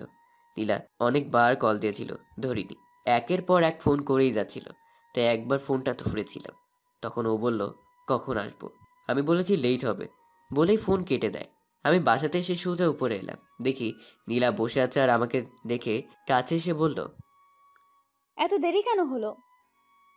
আপনাকে তো আমি কারণ বলেছিলাম ফোনে, তাহলে এই প্রশ্ন করার মানে কি? ও সরি, তুই ফ্রেশ হয়ে নে, আমি তোর জন্য খাবার আনছি। কথাটা বলেই বেরিয়ে গেল। বলতেও পারলাম না যে খেয়ে এসেছি। কিছুক্ষণ পর নীলা খাবার নিয়ে রুমে আসতেই বললাম, আমি খেয়ে এসেছি। কি? আমি তো নীলা মন খারাপ করে খাবারের প্লেটটা নিয়ে চলে যাচ্ছিল। তখন আমি বললাম, আচ্ছা আপনি খেয়েছেন? সেটা জেনে তুই কি করবি? যেটা বলছি সেটার উত্তর দিন। না, কেন? আসলে আমি ভেবেছিলাম তুই আসলে একসাথে খাবো, কিন্তু তুই তো ও আচ্ছা, আপনি তাহলে খেয়ে নেন। নীলা কিছু না বলে রুম থেকে বেরিয়ে গেল। কিছুক্ষণ বসে থাকার পর মনে হলো নীলা কি আদৌ খাবার খাবে। এই ভেবে আমিও ঘর থেকে বেরিয়ে খাবার টেবিলের কাছে আসলাম। তখন সেখানে বা আশেপাশে নীলাকে পেলাম না। তখন কি মনে করে ছাদে গেলাম, ধারণায় ঠিক। নীলা ছাদের এক কোণায় রেলিং ধরে দাঁড়িয়ে আছে। কাছে যেতে বুঝতে পারলাম কাঁদছে। তাই ওকে পেছন থেকে বললাম, কি হলো, আপনি এখন ছাদে কি করছেন? কিছু না বলে কেঁদেই যাচ্ছে। হ্যাঁ, আপনি খাবারটা খাননি কেন? কি হলো, আমি কিছু বলছি শুনতে পান না? কথাটা বলেই নীলার হাত ধরে আমার দিকে ঘোরালাম। তাকে দেখি এইটুকু সময় কেঁদে চোখ মুখ লাল করে ফেলেছে। তখন নরম গলায় বললাম, এভাবে কাঁদছেন কেন? এমনি। এমনি এমনি কেউ কাঁদে না। কান্নার গতি হঠাৎ করেই বাড়িয়ে দিল। আরে আরে বলবেন তো কি হয়েছে? তোর জন্য। আবার আপনার কি করলাম? তুই আমার সাথে এমন করিস কেন? আমি জানি আমি তোর সাথে অন্যায় করে ফেলেছি, তার জন্য আমি তোর কাছে ক্ষমা চাইলাম। তারপরেও তুই এমন করছিস কেন? আমি এটাও ভালো করে জানি যে তুই আমাকে খুব ভালোবাসিস, কিন্তু জানি না কেন তারপরেও আমার সাথে এমন করিস। আমারও তো কষ্ট হয় নাকি? তুই জানিস না আমার কষ্টে বুকটা ফেটে যায়? কিভাবে বোঝাবো তোকে? হয়তো তুই আমাকে একবারেই ছেড়ে দে, নয়তো বা কাছে টেনে নে। এভাবে আর কষ্ট দিস না প্লিজ। হঠাৎ করে চোখ মুছতে মুছতে সিরিয়াস ভাবে বলল, আজকে তোকে স্পষ্টভাবে বলতেই হবে, তুই আমাকে ভালোবাসিস কিনা বল। কি হলো, কথা বলছিস না কেন বল? শান্ত গলায় বললাম, না বাসি না। নীলা কথাটা শুনে আবার কান্নায় ভেঙে পড়ল আর বলল, হ্যাঁ, তুই আবারও মিথ্যা কথা বলছিস। নীলার এরকম কান্না দেখে আমার হাসি পেয়ে গেল। না, অনেক হয়েছে, আর না, আরো কাঁদলে সমস্যা হয়ে যাবে। তাই আমি নীলাকে কাছে টেনে বুকে নিয়ে বললাম, আলে বাবা লে, আর কাঁদে না, আর কাঁদে না বাবু। ঠিক আছে ঠিক আছে, আমি আর তোমার সাথে এরকম করবো না, সরি। এবার নীলার কান্না দেখে কে বুকে মাথা রেখে কাঁদতে কাঁদতে আমার শার্টটা ভিজিয়ে দিল। অনেক কষ্টে শান্ত করার পর নীলার নাক টানতে টানতে বলল, তাহলে বলো আমাকে ভালোবাসো। বাসি তো, খুব ভালোবাসি।